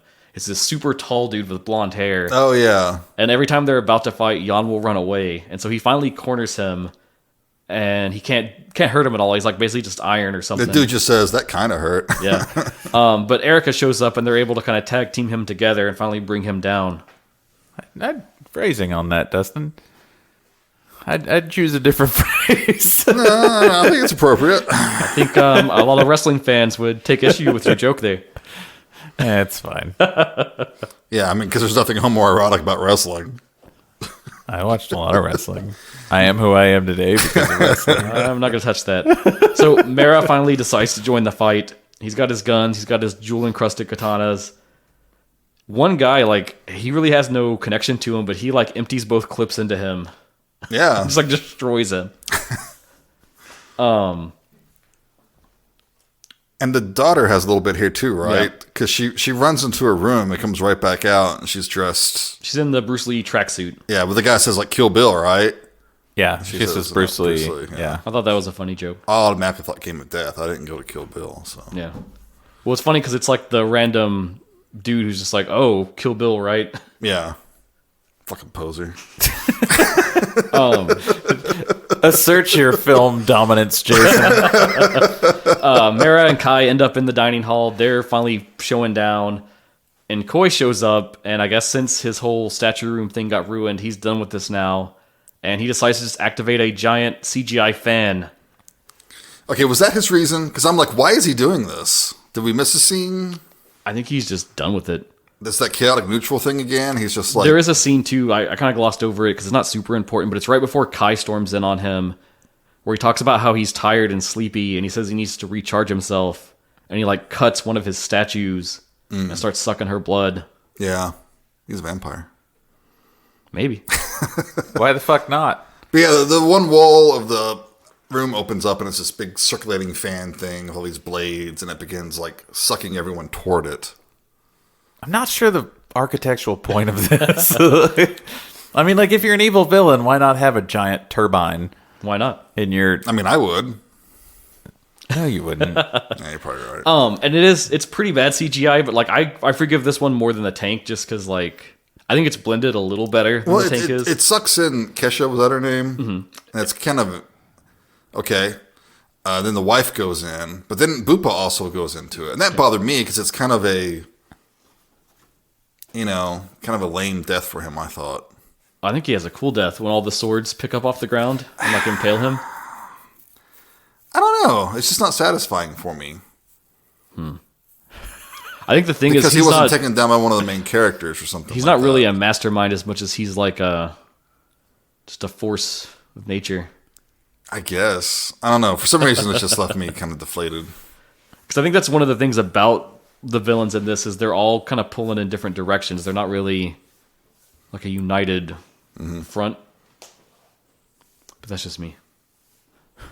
I feel so bad for Dustin right now because he's sitting here with two of the grumpiest ass dudes. Well, I'm not grumpy. So I'm finding things to like about this movie. There are things I like about the majority of people in the dining hall die, except Mara and Kai, who managed to duck out, and then Nkoi, who wanders out into the main central area, bored as hell. He talks about how he feels sleepy, and he begs the DJ that's there to put some music on for him. Yeah, there's just huge speakers. I quite like this. I like the way he raps here. He repeats the same lines a lot, but it's like he's really into it. It has a different style. Yeah. It sticks up from some of the other stuff, for sure. And he falls into a fight with Erica and Jan. And actually, he holds his own pretty good. Meanwhile, Mara's moved into the main area, too. And this is where we finally get some payoff on what's his deal. Because during the fight, Jadikins has his pants drop. And Mara regards him, and he's like, oh... You've got a tiny penis. It's tinier than mine. It's even smaller than mine. And then he tells him, teeny weenie's gotta die. Yes.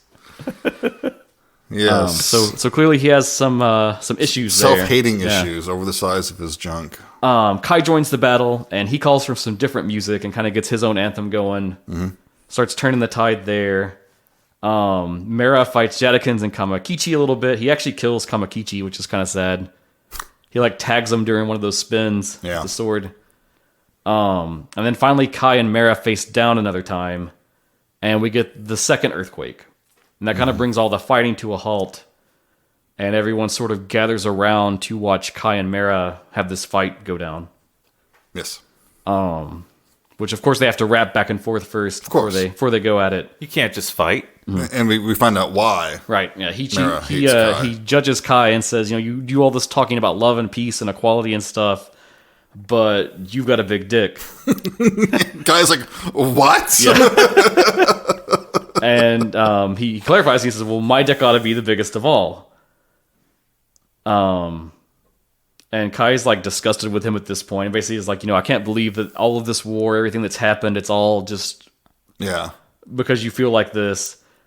And I actually like what Mara says here because he counters this and he says, well, this fight never had any meaning at all. That's the way that any war has ever been all throughout history. I did like those lyrics. Yeah. It's all just a big dick measuring contest. Yeah, and he says basically he's going to kill him and he's going to rule everything and be this legendary person. Despite his teeny weeny. But of course, Kai's our hero, so he says, it's not the size that makes the man, it's the size of your heart that matters. And that's what makes you a great person. Which is exactly what someone with a big old dick would say. Sure is. At least he's modest about it. So they battle a ton. They get up on like an upper platform area of this place. Kai finally gets the upper hand, beats the shit out of him, and sends him crashing down into a stall below. So that pretty much resolves the battle. And all the tribes kind of gather around and decide to unite in peace. And they do a song in celebration. And they go through and they let each leader kind of get their moment to say their piece as they like round robin this. Yes. Which is pretty fun. Meanwhile, off to the side in the rubble, Mara's regained his consciousness and he's listening to it. And I actually like this because he questions everything and he's like, was I wrong about everything that I did? And he's kind of digging the song they're singing. I'm like, well, maybe this is the way. And he's like, maybe this isn't so bad. That dude's wiener looked pretty nice. Shouldn't be jealous. It goes. I should celebrate his wiener. It comes up the end and it kind of tries to go to the credits. We get it's not a mid-credits thing. It's not a post-credits thing. It's like a pre-credits stinger. But we get a flashback that explains how this whole thing all began. That was a funny scene. And we're POV from Mara's point of view, and he's hearing some people being like, hey, man, have you seen Kai? I heard he's got a huge dick. Yeah. And he kind of gets mad about that, and we learn that Mara had this girl he was into, and her obsession was that bigger was better. And she tells Mara that only a guy with a really big dick could be the one to rule Tokyo.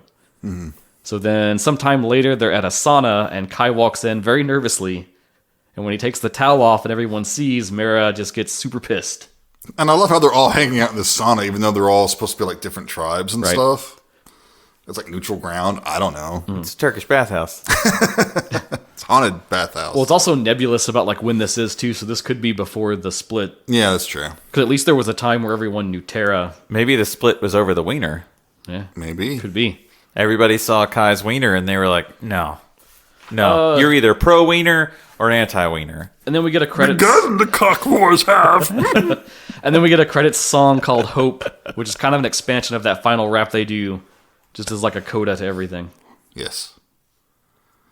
And that is the end of the movie. That is the end of the movie. No more wiener jokes. No more wiener jokes. It was all about a bit of dick waving. Yep.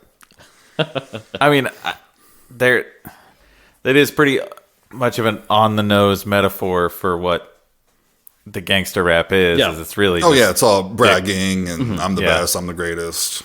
Very, very shallow and short-sighted. Yeah. So I guess things I want to hit before we go into thoughts.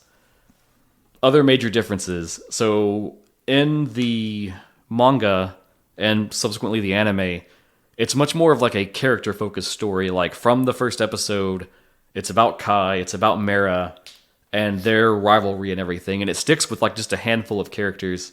And you see the other tribes, but you don't really get like a lot of focus on them. Mm-hmm. And I think in contrast to the film, they tried to turn it more into like an ensemble piece, which I think is cool for the sake of the spectacle.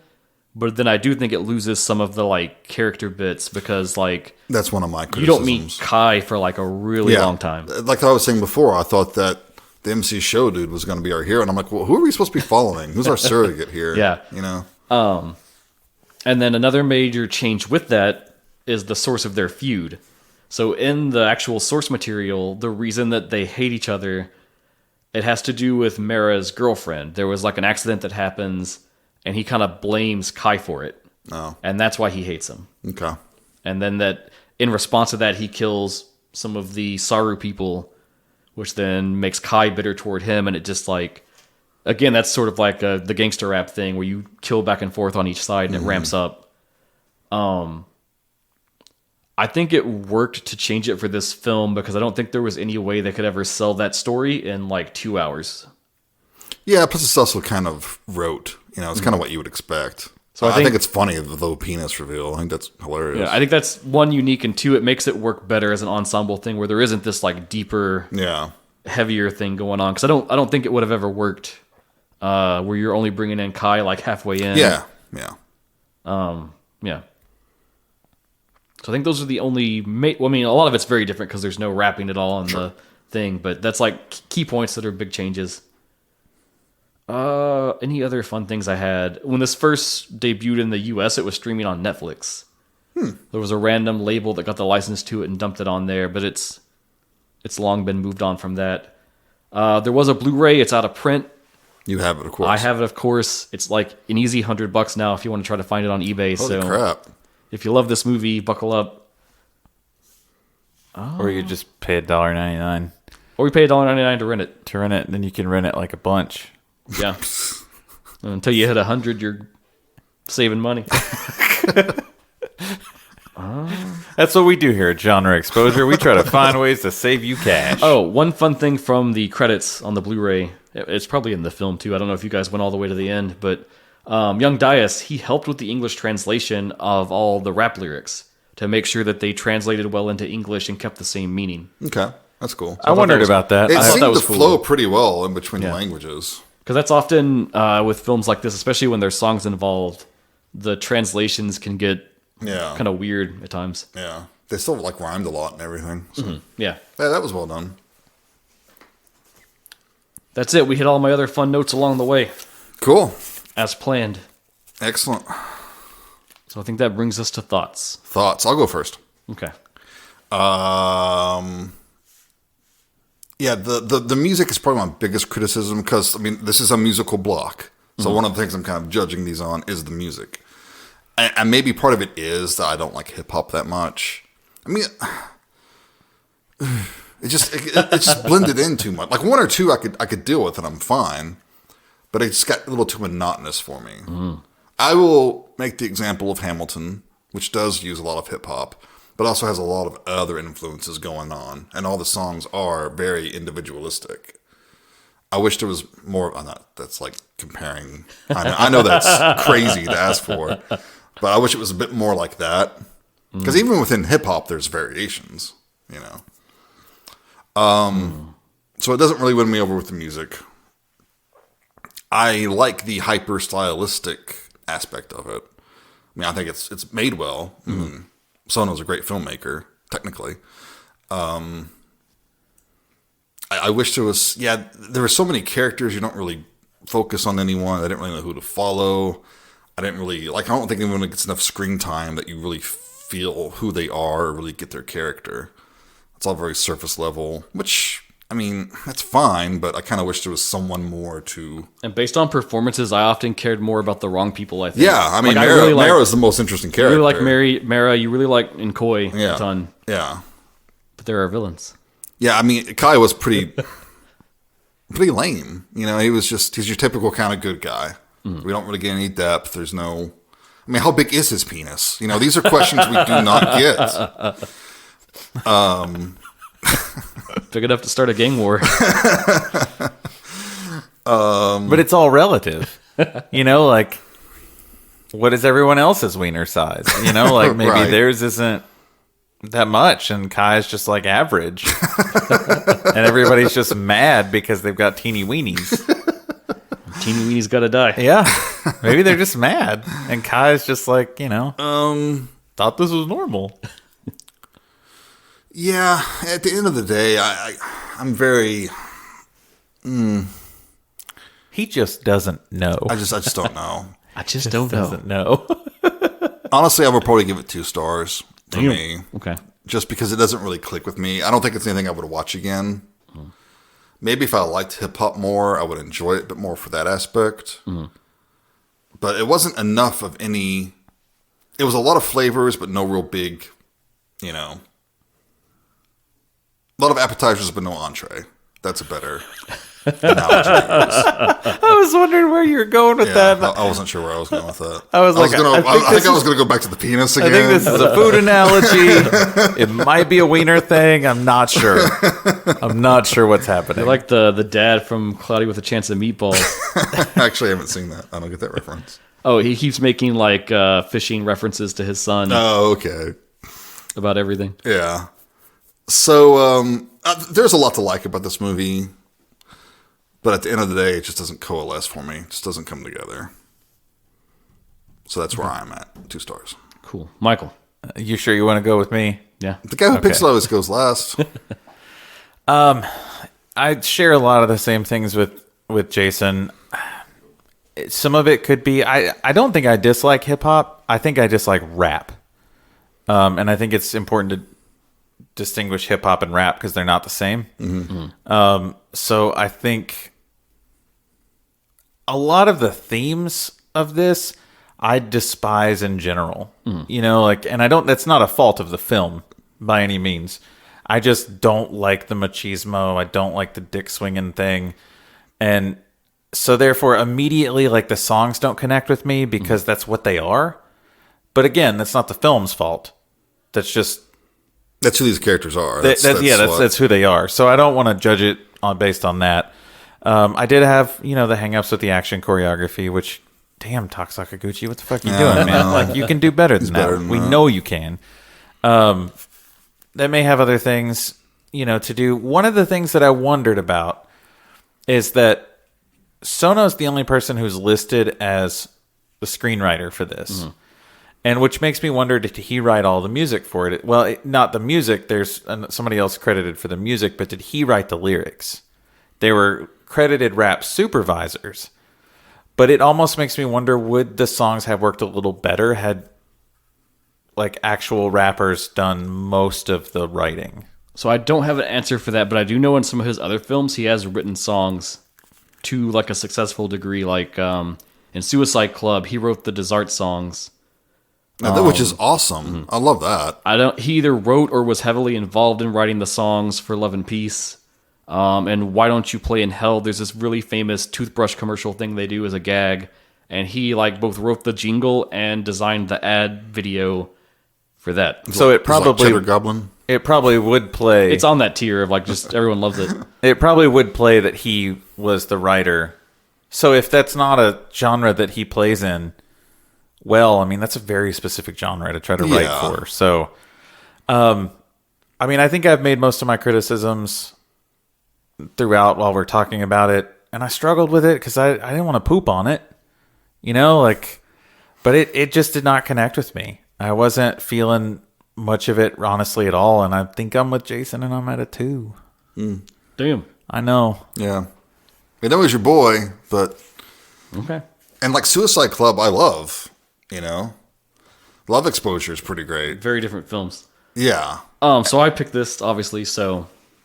2 stars from you. 2 stars. Fuck this movie, whatever. No, I really, really love it. I think this film is exactly what it wanted to be, which is nothing super deep, nothing like... That's what I keep saying, like, oh, he's my favorite director. That's part of why I like him so much, is that he can do a film like Suicide Club, where it is incredibly deep, incredibly complex. I still go back to that film now and pull different stuff out of it that I've never considered before. But then he can make something like this, where it's just this fun, over-the-top spectacle. And Prisoner of the Ghostland was very much in that same vein, too.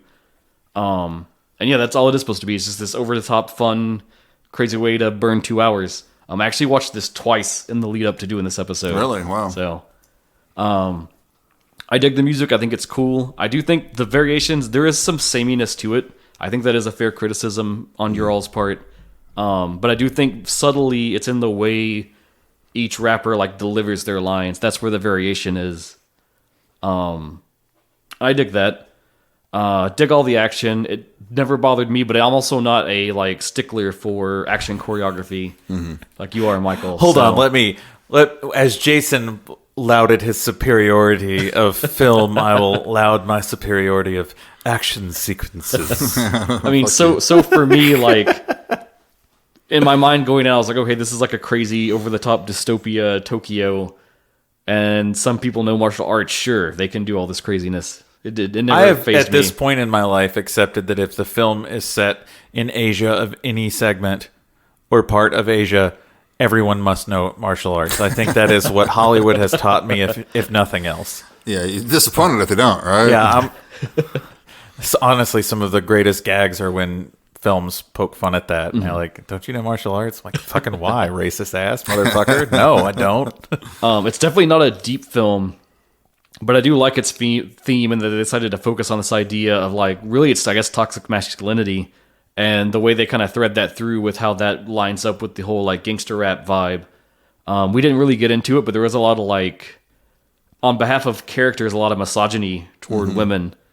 But is it criticizing that, or is it also indulging in that? I think it does both. Yeah. In a way that's supposed to make you think about that. I took some issues with that, honestly, and I didn't want to bring that up in the podcast because it's already been brought up by a lot of critics about the film. I don't think there was a strong enough stance taken either way.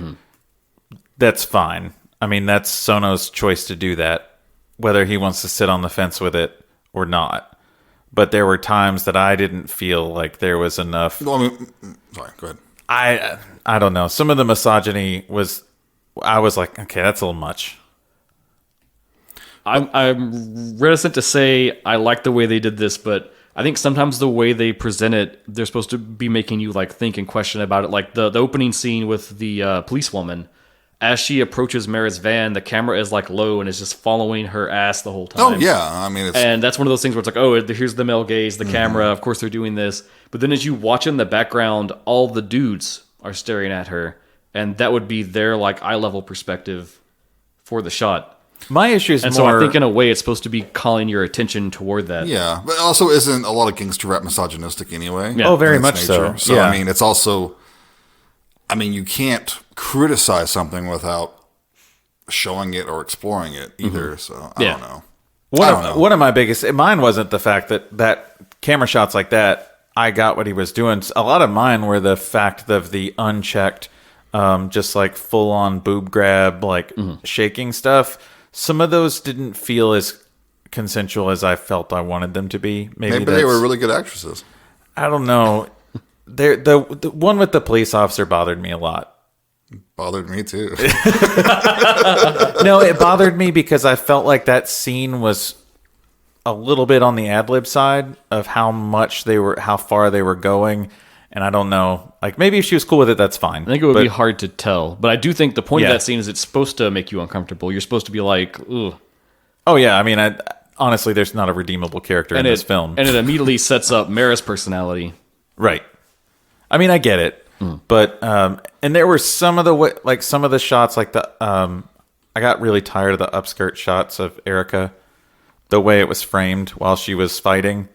But part of that was also supposed to show the white underwear and insinuate that she is still a virgin. But at some points, I'm like, come on. And that's a very comical anime thing to have, like the panty shots thrown in. Yeah. But I had said to Jason before, I was like, I don't really want to bring up the misogyny thing. Like, I don't like it. I know that's maybe part of what the film's saying, but at the same time, like that tends to be a major issue in a lot of Japanese films, and I mean Japanese culture in general, that they struggle with a lot. And I mean, I think a lot of Japanese artists talk about the misogyny of Japanese culture. Well, even Sono, there's a lot of back and forth on a lot of his films on was it intentionally misogynistic or was he trying to make a point with it? And there's numerous people and no one really can come to a consensus on it. So yeah, it's one of those things. You just have to kind of judge for yourself, I guess. Yeah. And I'm not going to lie. There is something that this movie was tainted for me from the beginning because it's really... Because it was Dustin's pick. No. Because of the accusations against Sono. Nothing's played out yet on that. Yeah. Nothing's played out yet. Like, there hasn't been a follow-up because I was checking to try to see if there's been any resolution for that. But it already tainted my image of the film. See, I think it'll work like a film, like it stands on its own. Like, even if that all turns out to be 100% true and even worse than anything that was reported, like, the film is still the film, and it's not just his film. It's all these other people that were involved, these rappers, these actors and actresses. So it's like still being able to enjoy, like, Rosemary's Baby, despite the stuff that Polanski had done. I love plenty of Polanski's films. I love plenty of Woody Allen's films. I don't let that, like, hang me up. Right. I have a really hard time separating the artist from the art because I think they are one and the same. And, like, I don't fucking read Scott Card's stuff anymore. Like... Probably shouldn't have anyway. I mean... yeah, I don't read him because it's not good, so... But, like, I don't know. I know I'm not telling anybody at all, like, you should do that or should... Personally... Well, then it goes back to the whole Lovecraft question, too. Just because he was a racist, does that mean you shouldn't read his stuff? I know, and it's really hard. But at the same time, sometimes I enjoy more of Lovecraftian-inspired stuff than I do Lovecraft's work as a whole, you know? Like... specifically like Victor Lavelle. He wrote a short story called The Ballad of Black Tom that's basically talking... Sure that wasn't Lovecraft? Well, it does a lot of what Lovecraft Country did, yeah, which is like really take the racism of Lovecraft's works and work it into actually using put a mirror on it. Yeah, put a mirror on it. So I know that's delving away from Tokyo Tribe, but I wanted to make a point and say that is something that kind of bothered me, and I felt like I was a little bit tainted going in, so almost was unfair to the film in general. I originally wasn't going to bring it up, but since you did, just to be cards on the table about it, yeah, there was, back in the summer, a whole controversy where a lot of Japanese filmmakers, there was, like, accusations, the same, like, Me Too thing. Hard to get information because it is, like, you have to rely on other people to translate it. It's a lot still up in the air, so... nothing. I checked, because I was going to say, if it came out, I was going to say, you know, like... Right. But which even, like, me saying, like, I had to wait till here at the end to do one of these, the whole reason that happened was because back in the summer, I actually thought about pitching a block. Like, we've talked about doing, like, a director block where we pick a director and do 3 of their films. And it was, like, the next time it was going to come up to me, I was like, oh, I'm going to pitch a Sono block. And then that happened, and I was like, poor timing right now. This is really bad timing. I was like, I'm going to hold off on that, wait and see how this plays out. Because I think that's like, regardless of the outcome either way or what's going on, that would have been in super poor taste. Yeah. So instead you're getting Tokyo Tribe here at the end of the year. Again, I want to reiterate, I'm not saying that I judge anyone for if that doesn't bother you at all. It's right, yeah, if you could separate the art and the artist. I tend to not be able to. You're better off doing that. Because everyone has. I mean, I know. yes, there are degrees. Some are much worse issues than others. That's but kind of the thing I fall no back one's on is that fucking if you knew everything about everyone that makes the stuff you enjoy and consume, and you have that hang up, I don't know if you would ever enjoy anything ever. I know, and I sometimes feel like I don't. I really do. Because there's a line that you draw within yourself, and it's an interesting perspective that you have to take of like, what is your line in the sand that you draw and say like, this sin is too much, but this sin is not. And I'm not saying. Well, there's a school of critique where you don't even take into account anything about the artist's private. You just judge the work, Right. And that's a perfectly valid way of critiquing something. Sure, absolutely. And there's also the thing, because like my degree is in history, and you have to look at, and historically, like it's really hard to judge something without looking at it through modern lenses. Sure. That's part of who we are as people. We do that, we put on our own glasses of how we view things and what is our acceptance and tolerance level, and what we say is okay and what we say is not, and we're all super hypocritical for it. Yeah. But because I guarantee you in 100 years, people will be looking at us saying, I can't believe they thought that. How backwards were they? Sure. So I don't know. I think you should put 2 asterisks next to mine if you're going to critique it. Because I think it's fair to say that were there reasons that I didn't enjoy this film because of that. And I think, and I'm not going to hide and say that it wasn't, I'm going to be honest and say that was in my mind while watching it. Sure. Okay. So it's hard to not color the film that way. It's fair enough. Okay. So all that is to say, sorry, there's a lot. No, that was a good side path to go on. All that is to say, I give this hard 5 stars all the way. Okay. Love it. I wish you would have just been like, fuck it, 1. Fuck this film. No, I don't think that Right there it's with Brimstone. a perfect film. It does have its problems, especially the CGI use is a little too heinous. If it's not perfect, how can it be a 5? I don't think if we're talking perfect films, I don't know that there is a perfect film. For me, a 5 star is just a film that I truly love. It's Empire one that Strikes Back is a 5-star perfect one film. that I will revisit frequently, Raiders is a perfect film. and I do revisit frequently. Even for doing this, I had to watch it twice just because I really wanted to after I watched it the first time. So Aliens, that's a perfect film. there we go. He's just going to start his own podcast. I'm just saying Jason's perfect films. films that Jason thinks are perfect. So that brings us to almost the end of the year. We have one more episode left. Gosh. As per usual, it will be a listener episode. Yay. And we actually already have debated about this a little bit. I was going to say we're revisiting the extreme horror world, but are we? Yes. Oh, Jason's drawing a line in the sand. Okay. Yes. And I'm totally cool with that. And we will definitely get into that in the episode. But we're going to be checking out The Girl Next Door, directed by Gregory Wilson from 2007, based on Jack Ketchum. Jack Ketchum. Based on a real event. Based on a real event. Ugh. It's a tough one. But hey, it's free.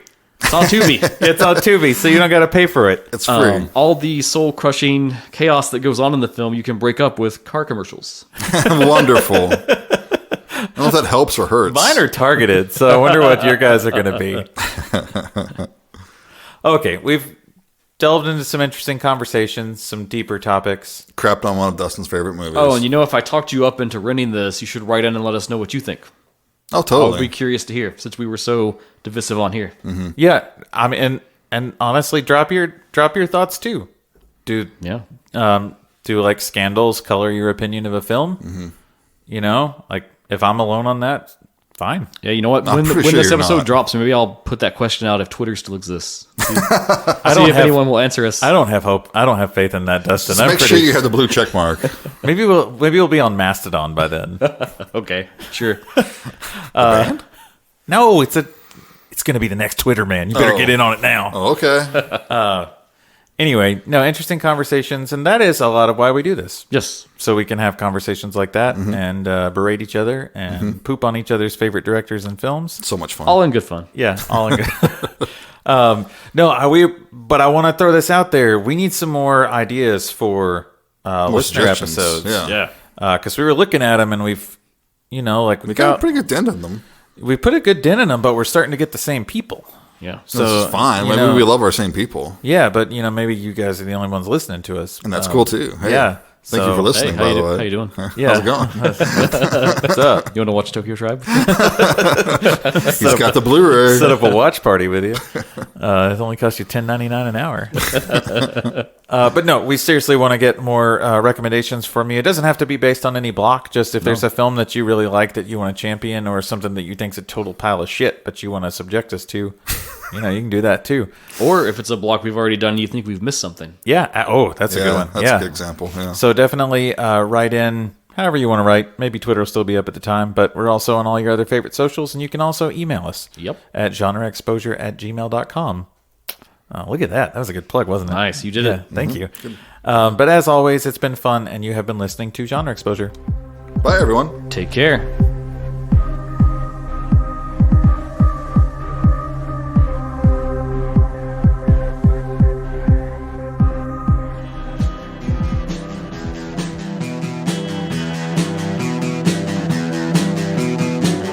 You're listening to the Prescribed Films Podcast Network, home to hundreds of hours of free podcast entertainment.